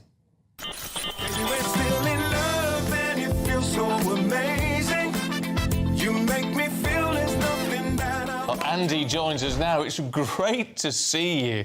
It's a fantastic tune. Why all this and why now? Do you know, 20 years is a good time to team up with a fantastic producer. And so we come up with this tune and it's, yeah, everybody seems to be liking it. So that's the main thing. But 20 years since X Factor and all that craziness that I went through. So I figured, why not go back into it? Where has that time gone? So what have you been getting up to in the intervening period? Oh God, I've been getting up to all sorts, to be honest, but I've still looked the same, obviously. Still bald. Yeah, I'm just loving life, you know, just enjoying my time with my family. I've been touring, releasing albums. So yeah, I'm looking to release another album. Do you know what I mean? So yeah, we'll see where it goes. The industry has changed so much, you know. There isn't really a focal point anymore like a Top of the Pops. There just seems to be so many different types of social media outlets, and yeah, it feels like there's a lot more work to be done, you know what I mean? But I'm sure I'm going to enjoy it either way. I just love writing songs and teaming up with fantastic producers like Benjamin, and yeah, hopefully it does really, really well. Well, I hope it does, because it's a really good tune. Good luck, Andy, Andy. it's great to see you. Thank you very much indeed. GB News, the People's Channel.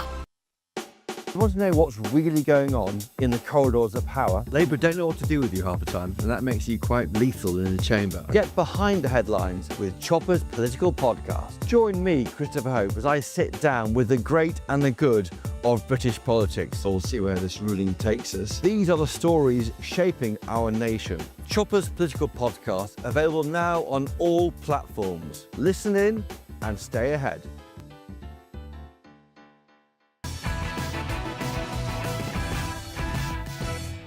People want to get back to peace. They want to get back to normalization in a true sense. Several countries have foolishly recognized the Palestinian state. As you know, some of our European friends, allies, good people. Well, has President Trump done the unthinkable and actually created peace in the Middle East? Didn't mind slagging us and some of our European friends off, though, did he, for recognising a Palestinian state? Look, I've got all of tomorrow's newspaper front pages coming shortly. I've had advanced sight of a few of them, and by the way, this stuff is on a lot of them. It's Rachel Reeves, the Chancellor, and her tax woes. It went from bad to worse for the Chancellor today. So before a rambling speech at the Labour Party conference, she was unable to answer basic spending questions about her pledge to end youth unemployment. The cost, though, it's just you won't share it with us at this time, is that right? Well, these things we funded at the spending review, and now I'm setting out how we are using that money, Nick. So this is not about spending new money. This is about how we're allocating the money. So how much is it then? If it's not about spending new money, how much is it? Well, look, all of the precise numbers can be set out in the budget, but... And just when you thought it couldn't get any worse, she yet again squirmed around the very simple question, will she be breaking her electoral promise of not raising VAT? Can you rule out the idea that there will be a VAT rise in November's budget, Chancellor? Well, you'll know we made those commitments in our manifesto, and those manifesto commitments stand. Can you rule it out? Well, let me just tell you why we made those commitments and why they're so important to me, Nick. All right. No, absolutely. So, but and just can you rule out a VAT? And there is more to do. Okay, indeed. Nick. Can you rule out a VAT rise, Chancellor? Well, I've already said, Nick, that we stand by those commitments. Painful, isn't it? I'm joined now by the chief political commentator at The Independent, John Rentoul. John, thank you very, very much. This is a car crash. I mean, should we deal with VAT first? Why is she squirming so much about this? Well, because she's going to have to put up taxes in November, and we know that. I don't think she's going to put up VAT because that would raise inflation, and that's one thing she really needs to avoid doing. But she's clearly going to go back on the implication of her words last year when she said she's not going to come back for more tax rises. I don't know if she's actually going to break the manifesto pledge on any of the four key taxes, that's income tax, national insurance, VAT and corporation tax. But she's clearly going to put up taxes and, in effect, break the spirit. John, with respect, how can she live with herself? Seriously, I mean, it appears to be just barefaced lies at this point. And I don't know what's the matter with you, Patrick. I mean, this is ridiculous. You're being absurd. She's inherited a very difficult situation. Which she's made worse. No, she hasn't. Well, she has. We've got more people unemployed. As of July 2025, the number of unemployed people in the UK has increased by 194,000 since Labour took office in July. Yeah. So she's made that worse, hasn't she? No, she hasn't. No, she has not made that worse. So employers' national insurance has nothing to do with that, John? She has found the situation more difficult than she thought it was. Right. The world economy has turned against her. She didn't leave enough room in her budget last year for any contingencies, so she's going to have to raise taxes next year. And what she was saying in her speech today was she's also going to have to maintain a firm grip on spending. Now, that's a message that the Labour Party conference didn't want to hear, but she told them that they were going to have to listen to it and they were going to have to put up with it. And I thought that was a good, strong message. OK, all right, so just to clarify, John, you're of the view that Rachel Reeves hiking national insurance for employers has had nothing to do with the fact that there's 194,000 more people unemployed since Labour came to office? I don't think you can connect the two. You can't connect those two. I mean, I agree. It wasn't the best. It wasn't the best tax rise. You can argue about the exact mix of taxes, but the fact that she had to put taxes up last year, I don't think anybody can. Right. Well, let's just look at the other issue here, because the other flagship thing is that anyone who's been unemployed for 18 months, who's aged between 18 to 24, will be guaranteed to be offered a paid job, and if they refuse to have their benefits cut. What are these jobs? Well, this is a very standard device for a chancellor to make in a party conference speech. It's a fairly meaningless policy, as we know. It's the sort of thing that politicians always reach for, and it doesn't apply to the most important category of people, which is people signing off sick. So I mean, it's fine for a conference speech, but it's not an important policy. Well, they've kind of made it an important policy, haven't they? I mean, they raised it, not as people weren't saying, can you do this? They've said they've volunteered this information, and she doesn't know how much it will cost, or if she does, which she maybe appears to, given what she's saying to Nick Ferrari, she's unwilling to tell us. We don't know what these jobs are. It's tiresome gotcha journalism, Patrick. You know it. It's like making fun of Steve Reed because he didn't know how many houses. But okay, sorry, John, does that not bother you that the bloke who was handing out hats, he was handing out hats with Build Baby Build on, signing them, tossing them around, and then Camilla Tominey said, how many houses have you built, Steve? And he can't tell you. It's not gotcha journalism, is it? He should have known that. He should have known that number. But I mean, let's stick to what's actually important about Rachel Reeves' speech, which is that she's preparing the way for a very difficult budget. And that's mostly nothing to do with her. It's not her fault that the world economy has turned against her. It's not her fault that the OBR has finally decided that it's been ridiculously over-optimistic about productivity gains under the Tories, and is now correcting it, which means she's going to have to raise taxes even more. She faces a very difficult situation. Yeah, I mean, there is another unintended... quite well in her speech today.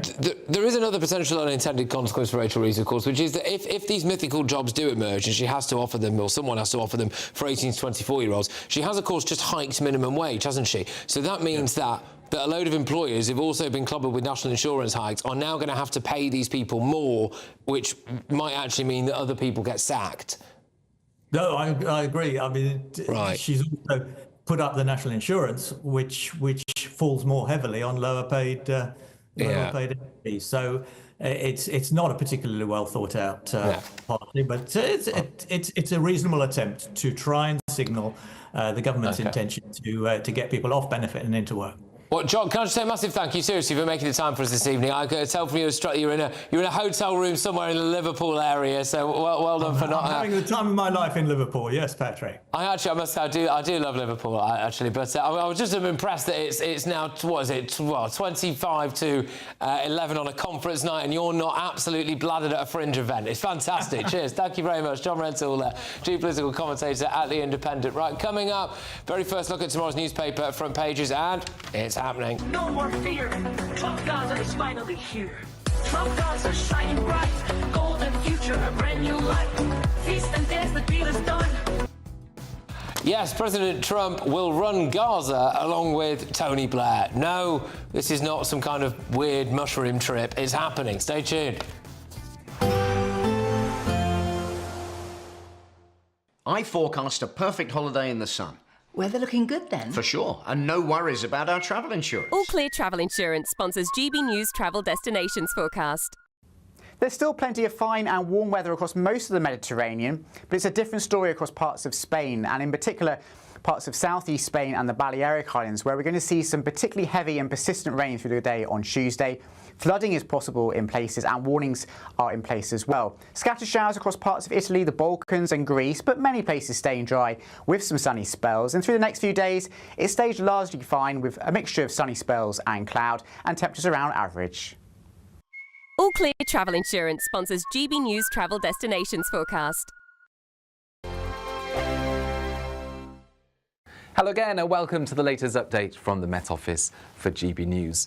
Clearest skies will persist towards the southeast during the next 24 hours. Some fog patches forming overnight. Elsewhere, breezier and cloudier because of this area of low pressure, some distance from the UK, but dangling its weather fronts in from the Atlantic. And those weather fronts have been bringing some patchy rain to western Scotland through the day.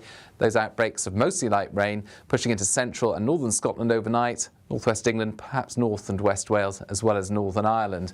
However, it's on and off rain. It's not going to be particularly heavy or persistent. Towards the south and indeed the east, clear spells continue, and where we've got those clear skies and light winds across some central and southeastern parts, we'll see a few mist and fog patches forming once again. But towards the north, it's a windier night and a windier start to Tuesday. A lot of cloud cover for Scotland. Outbreaks of rain here and there. Some hill fog for Scotland, but no low-level fog because of the breeze. And for Northern Ireland, likewise a grey start. A few light outbreaks of rain first thing, but plenty of dry weather. Wales will see mixture of cloud and some bright spells, the brighter skies towards the east. And for the south and southeast of England, once any mist and fog disappears, decent sunny spells just like Monday. But it's going to be increasingly damp, I think, for western Scotland and Northern Ireland, a sign of things to come towards midweek. Feeling cool in the north and northwest, but I think eastern Scotland doing well for temperatures, 18 or 19 Celsius. Warmer spots towards the southeast, up to 20 degrees.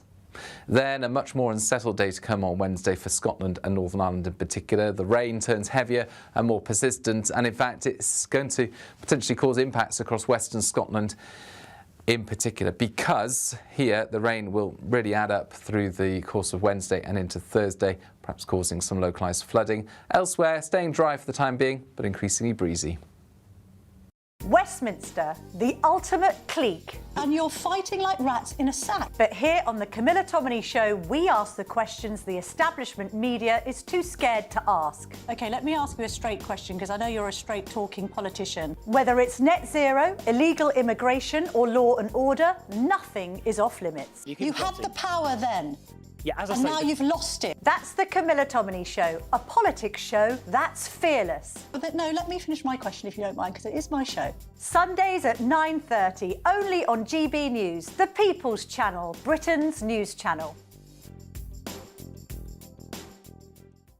At GB News, we love to hear from you, our loyal community. So drop us a line at gbnews.com/yoursay. There, you can talk to each other and also to the presenters live on air. gbnews.com/yoursay, because GB News is your channel, Britain's news channel.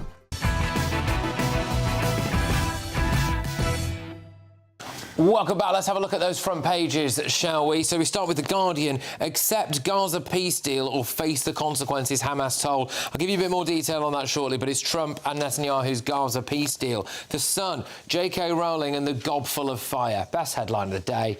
Easily. J.K. Rowling has teed off on Hermione from Harry Potter, and it's a beautiful sight to behold, accusing her of pouring petrol on the flames at the peak of her death threats as well. The I paper, Reeve signals tax hikes as workers face stealth rise of more than £600. Things can only get bitter, says the Metro, as tax rise fears, looming fight for the nation's soul. The Daily Express, it's the same old tax rise pain with Labour. There's a theme here. OK, look, first things first. One of the things that President Trump said about this peace deal for Gaza is that Tony Blair is now going to be essentially in charge of Gaza. President of Gaza. President, yeah, like the Viceroy of Gaza. Yeah, I mean, look, you just couldn't make it. So first of all, it's not good enough for him. He's basically the puppet master pulling all the strings of Keir Starmer. He now wants to be emperor of Gaza. I mean, this man was so unpopular latterly when he was British Prime Minister. He's been accused, vehemently denied by him, of war crimes by starting the so-called illegal wars in Iraq and Afghanistan. Yeah. Look, I say good luck to him. Let's hope that he spends a lot of time there and stops interfering in the UK. And I hope his flagship policy is going to be trying to persuade Hamas that they all need digital IDs, because he's decided we all need that in Britain. If we could get Hamas on digital IDs, it would stop their immigration problem. Just to fill people in, I mean, Trump has basically, and Netanyahu, as I understand it, given Hamas Hamas a 72-hour deadline, I think it is, to accept... I mean, that is a bit tough when they haven't actually seen the agreement. They say they haven't seen the agreement. However, Pakistan has okayed it. Pakistan, Saudi Arabia, the UAE, Egypt, Qatar. Yeah, and I think so. Netanyahu and the leader of Qatar had a call for the very first time this afternoon. Now, of course, Qatar is where most of the Hamas, if not all of the Hamas leadership live. Some of them are multi-billionaires, so that's where the tax money is going from the Western world. Yeah. And if Qatar is backing this, and the US and Qatar have strong relations recently, I think that would suggest that Hamas won't be given much choice. But also, if that happens, it is revealing of just how the rest of the region was using Hamas as a puppet to attack Israel, to attack the Jewish people. Yeah, well, quite. I mean, it remains to be seen. I mean, so supposedly this deal would include Hamas operatives being allowed to leave.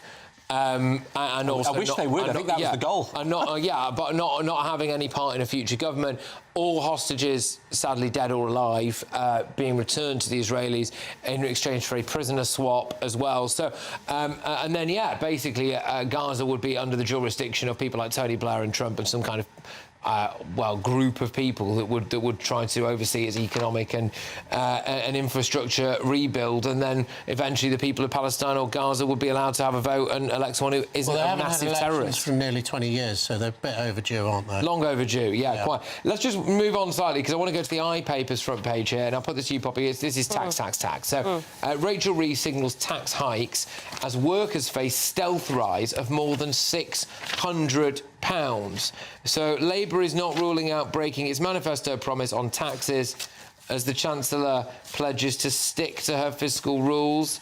I mean, go on, Poppy, you're laughing there, wasn't it? I'm laughing because I don't know, it wasn't that long ago that 2024 manifesto came out, and I distinctly remember there was a line, no tax rises on working people. So actually there will be tax rises on working people, but it will be a stealth tax, so we won't tell you about it, which is a very clever way of getting around this. I mean, unfortunately, it is true that at the next budget, there are going to be tax rises. There is this massive black hole in the economy, and the Labour Party have made it very clear that they're not countenancing any spending cuts because Keir Starmer couldn't actually get his own MPs in line the last time a spending cut was proposed, which was on the welfare bill. So it's going to be the British people that have to pay up for it. Starmer didn't want to get involved with that. He very inconveniently, the timing of it was good for him. He was away, I think it was with NATO. He was Donald Trump's bag carrier for a day or two. So he was over there. So he was able to not get personally involved in cutting people's benefits, which he would have seen as unconscionable. But then it failed, and that's left us on the hook for billions of pounds more in public spending and benefit spending. And now, according to the Eye anyway, it appears as though, people are going to be dragged into higher tax bands. I'm sure that after they came into power, they said that they would end the freeze in 2027. So if that is the case, then it will be a U-turn. And, people can ask ChatGPT if that's right. But I'm pretty sure they'd said that they weren't going to extend it so that you wouldn't have people inevitably going in. It would rise with inflation after then. It was obviously one of the consequences of the last few years that, especially if you live somewhere like London in the southeast and have a professional job, you've got very average, normal jobs like being a senior teacher paying this high rate of tax. So it is a big tax rise. In some cases, nurses pay the high rate. I mean, if you're in the private sector in particular, you are just a pay pig for this government. They are absolutely squeezing you dry. I mean, first of all, you get the national insurance rises, the last budget, which was said to have, the government said won't have any effect, but have caused a massive unemployment problem in the UK because businesses can't afford to have people on. And now you've got this, Yeah, just quickly on this, Joe. The Daily Express's front page is the same old tax rise pain with Labour. Labour are hated. They are despised by people in this country now. If taxes go up again, it's just going to be visceral disdain, isn't it? Well, look, we saw with the polling over the weekend, a lot of people have made their mind up. I said earlier on the show that I think Keir Starmer's a dead man walking. I think this is terminal for him. But you had a government that came in saying it wouldn't increase taxes on working people. It's doing it. You had a government coming in saying it would knock 350 quid off your energy bills. They're actually going up by more than 350 quid. You have a government coming in saying it had a plan to smash the gangs. Yeah. All of that is untrue. They lie again. Well, the British people are fed up. I've just seen this. We've not shown you this paper yet. I'm going to show you it when we come back. But on the front page of the Daily Mail, they appear to have a scoop, which is that Rachel Reeves is planning a tax raid on private health. So presumably people who already pay a load of tax so that everyone else can use the NHS and then pay themselves to have a private appointment, you're going to be taxed for that again. Stay tuned.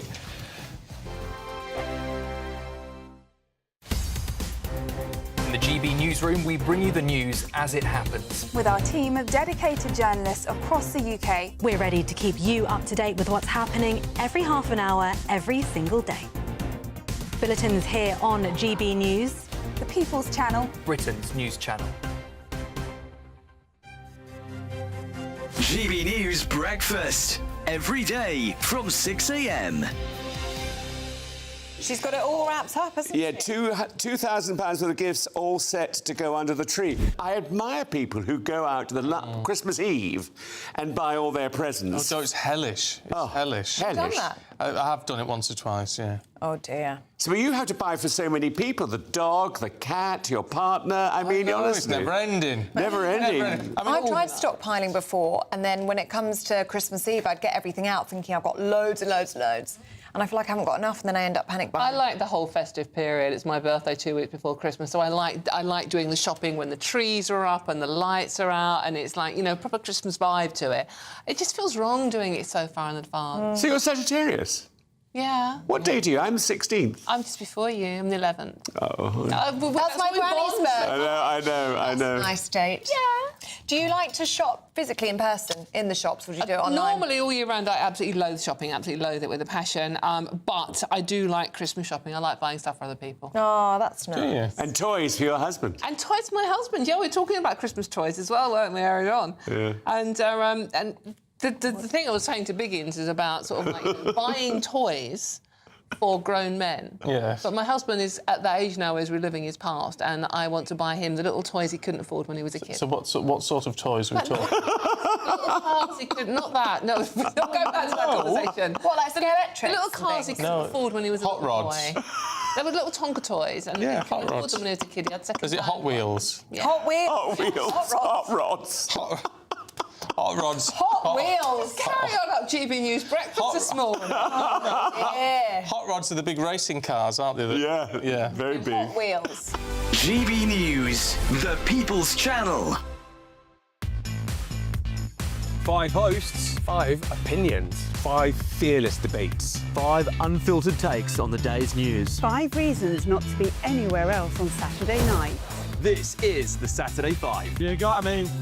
You got me good there. Britain's biggest Saturday night TV show. It's not a bad brand. Yeah. Uncensored. Very, very racist tonight. On the unpredictable. What does she say? Can you translate it for us? And always entertaining. And how can a country go from being led by William Wallace Saturday nights from 6 p.m. only on GB News, the People's Channel. Britain's news channel. You're going to want to stay tuned, trust me. OK, welcome back to Patrick Christys tonight. Let's give you the rest of tomorrow's newspaper front pages. The Daily Mirror go with hospital... Oh, no, sorry, my fault. The Daily Telegraph goes with Trump to govern Gaza with Blair. There you go, fantastic. Let's go to the Daily Mail now. Reeves plans a VAT attack on private health. After class war assault on private school fees, now the Chancellor considers targeting medical insurance. We're going to return to that. The next paper we've got is The Times. Israel supports Trump plan to end the war in Gaza. The Daily Star. Fork you, Nige. Keir tells Farage. Starmer's rallying cry. Yeah, it's just totally pointless headline, isn't it? The Mirror. Hospital appointment. Access to specialist docs online in bid to cut waiting list. Yeah, fine, but the GPs are threatening to strike over this. Yeah. So good luck. Let's zone in on the Daily Mail. Reeves plots a VAT attack on private healthcare. So apparently Rachel Reeves put Britain on red alert for tax rises. Yeah, fine, we know that. And the Chief Secretary, Darren Jones, refused to rule out increasing VAT in the budget, and Whitehall sources have told the Daily Mail that the Treasury was examining options for adding VAT to services that are currently exempt, with private healthcare and financial services said to be in the firing line. Putting VAT on private healthcare could raise £2 billion for the Treasury. Jake, can you just explain what that would look like? putting VAT on private healthcare? What does that really mean? A complete and utter disaster, I suspect. So what happened is when the Labour government came in, for the first time ever, they decided to tax education, in this case private education, by adding 20% to the cost of sending your child to private school. They predicted it would raise £2 billion, all of which was going to be invested in schools. In fact, it's turned out that it will probably raise nothing, because parents left the private education sector in droves. What really happened is the very wealthy kept paying it. People who were really struggling, the sort of aspiring middle classes, were pushed out of it. So it's been a disaster. Now they are proposing exactly the same thing, apparently, according to the Mail, for private healthcare. Now, many people in jobs, one of the perks of their job, and you already pay tax on it, benefit in kind on your income tax, you know, quite like the fact that they've got private healthcare. And lots of businesses regard it as a really good investment, because if you have a young workforce who play football on a Saturday morning and someone sprains their ankle, they can be seen quickly by a doctor, get back into the office, so it's really good for productivity. Yeah. What they are now reportedly planning to do is add a load more tax, i.e. VAT, which will be a huge cost on business, massively inflationary, to private healthcare. And I suspect you will see exactly what you've seen in private school sector, is the really rich will still be able to afford it. The aspiring middle classes will leave it in their grave. Isn't this the opposite of what we need? You do need people to take the burden off the NHS, which is, if you can afford it, to go private. And now they're going to make that more difficult. Yeah, also, look at the savings that they're proposing from this. It's just £2 billion. Like, I know to you and I, this is a lot of money, but, like, actually, in terms of the savings that you're making, this is tiny. It, again, looks like they're trying to throw out a bit of red meat during conference to prove that they're still class warriors. I don't buy that this is a cost-cutting exercise at all. I think it's class hatred. What do you make of this, Benjamin? Well, I mean, look, people that pay for a private operation, it's already very expensive. It's not accessible to a middle-class person for any kind of remotely serious operation. So, you know, in that sense, you're getting money off people that clearly have it. But the bit that I'd be intrigued to see the explanation of is that lots of people have private health insurance with their jobs. I know I do, so I don't know how it would affect that and employers having to pay an extra cost. And the second one is the NHS uses private providers in all sorts of areas. So Wes Streeting, one of his policies when he came in was to use the private sector more to clear the operations backlog. So would it put a bill on the NHS as well? Well, we've got another hour, because we're going to do late edition, where we're going to get stuck into a stellar set of front pages. Here, go on. But why not? You know, there are all sorts of things. I actually don't oppose starting to charge back on VAT on bank charges, which appears to be the preference of financial services. But if you're going to charge VAT on education, VAT on private healthcare, VAT on private education, why not charge VAT on going to university? Because that's not for everyone, is it? No. So, I mean, this is just incoherent, ideologically driven, and it will do more harm. But I think coming after people who want to privately educate their children, for whatever reason that may be, went down like a cup of cold tea. No, it didn't. That's complete nonsense. It was literally the best polling policy that Labour had in the election. But practically speaking, just to be clear, what you've just said is completely wrong. No, it's not wrong at all. I know you all went to private schools, but I didn't. I didn't go to private school, and I think it was a terrible policy. We've got a few seconds left before the next show, where we can pick up the absolute guff that he's just said there. Right, stay tuned, stay tuned.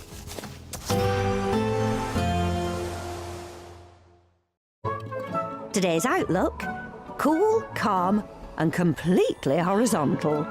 Boxed Aircon sponsors the weather on GB News. Hello again and welcome to the latest update from the Met Office for GB News. Clearest skies will persist towards the southeast during the next 24 hours, some fog patches forming overnight. Elsewhere, breezier and cloudier because of this area of low pressure, some distance from the UK, but dangling its weather fronts in from the Atlantic, and those weather fronts have been bringing some patchy rain to western Scotland through the day. Those outbreaks of mostly light rain pushing into central and northern Scotland overnight, northwest England, perhaps north and west Wales, as well as Northern Ireland. However, it's on and off rain. It's not going to be particularly heavy or persistent. Towards the south and indeed the east, clear spells continue, and where we've got those clear skies and light winds across some central and southeastern parts, we'll see a few mist and fog patches forming once again. But towards the north, it's a windier night and a windier start to Tuesday. A lot of cloud cover for Scotland. Outbreaks of rain here and there. Some hill fog for Scotland, but no low-level fog because of the breeze. And for Northern Ireland, likewise a grey start. A few light outbreaks of rain first thing, but plenty of dry weather. Wales will see mixture of cloud and some bright spells, the brightest skies towards the east. And for the south and southeast of England, once any mist and fog disappears, decent sunny spells, just like Monday. But it's going to be increasingly damp, I think, for Western Scotland and Northern Ireland, a sign of things to come towards midweek. Feeling cool in the north and northwest, but I think eastern Scotland doing well for temperatures, 18 or 19 Celsius. Warmer spots towards the southeast, up to 20 degrees. Then a much more unsettled day to come on Wednesday for Scotland and Northern Ireland in particular. The rain turns heavier and more persistent, and in fact it's going to potentially cause impacts across Western Scotland in particular, because here the rain will really add up through the course of Wednesday and into Thursday, perhaps causing some localised flooding. Elsewhere, staying dry for the time being, but increasingly breezy. Today's outlook: cool, calm and completely horizontal. Boxed Aircon sponsors the weather on GB News. Well, it's tax, tax, tax, I'm afraid, on the front of tomorrow's newspaper front pages. Rachel Reeves is getting a hammering. Things can only get bitter, say the Metro. We've also got, basically, if you can see it, Labour are going to tax it. The other big story is that Israel has supported President Trump's plan to end the war in Gaza. We'll have a look at that. And on the front page of The Sun, J.K. Rowling has fallen out with the Tin Pot Harry Potter actress Emma Watson, not before time. Stay tuned.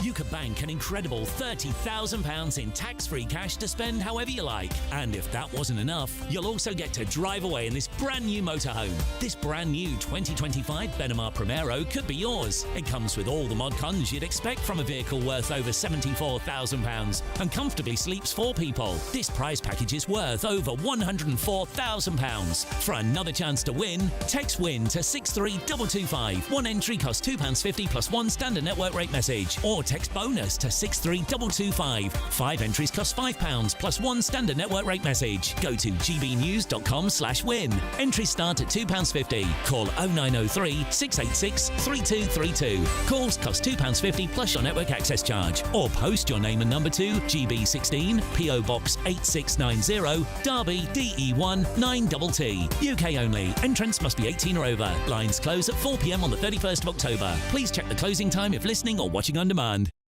Westminster's full of talk, but out here, it's the real world. Am I allowed to talk now? No, that's it. This is where it matters. Real people and real lives. That's what politics is all about. In fact, has Trump made a good start?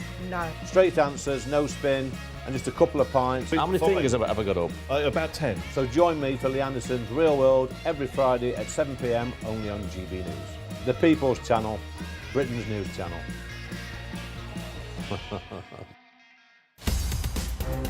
In the GB newsroom, we bring you the news as it happens. With our team of dedicated journalists across the UK, we're ready to keep you up to date with what's happening every half an hour, every single day. Bulletins here on GB News.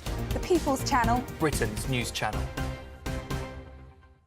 Hi, I'm Michelle Dewberry, and my show is your opportunity to cut through all the noise and dive in headfirst to some robust debates. Ideas clash. Situation, isn't it? Because the failure is... You're deliberately avoiding my point. Nothing's held back. And if you think this is the end of it, wait for more. And we do not shy away from the difficult stuff. Sometimes I want to shake people and say, if only you understood. So join me on Dubes & Co. weeknights at 6 p.m, only on GB News, Britain's news channel. Westminster, the ultimate clique. And you're fighting like rats in a sack. But here on the Camilla Tominey Show, we ask the questions the establishment media is too scared to ask. OK, let me ask you a straight question, because I know you're a straight-talking politician. Whether it's net zero, illegal immigration or law and order, nothing is off limits. You had the power then. Yeah, as I and say, now you've lost it. That's the Camilla Tominey Show, a politics show that's fearless. But no, let me finish my question if you don't mind, because it is my show. Sundays at 9:30, only on GB News, the People's Channel, Britain's news channel.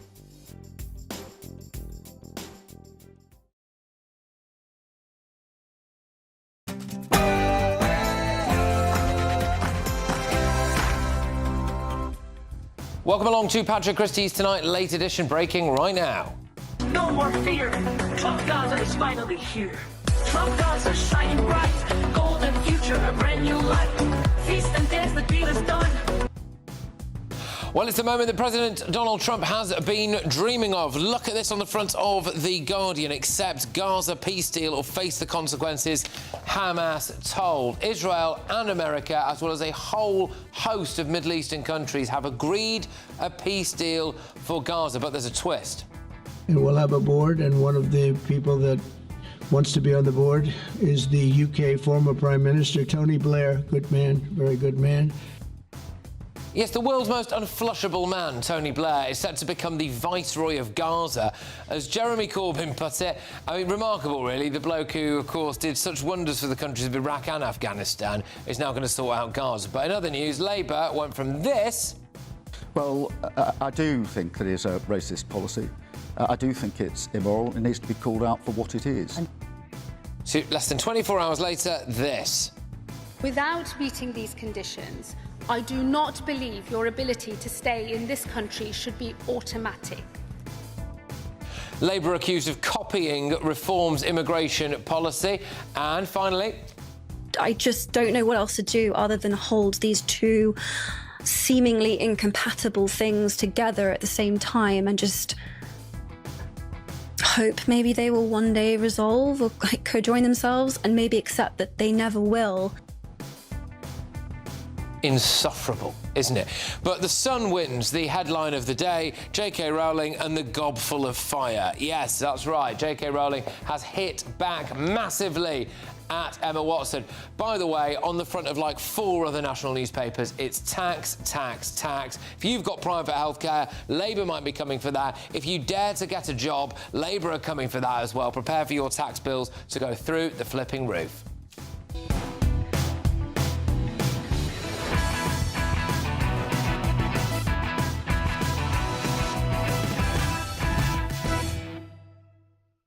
Joining us this evening is the former editor of The Sun, Kelvin Mackenzie. We've got journalist and broadcaster Benjamin Butterworth and GB News contributor and comedian Leo Kirst. But let's get those headlines now with Sam Francis.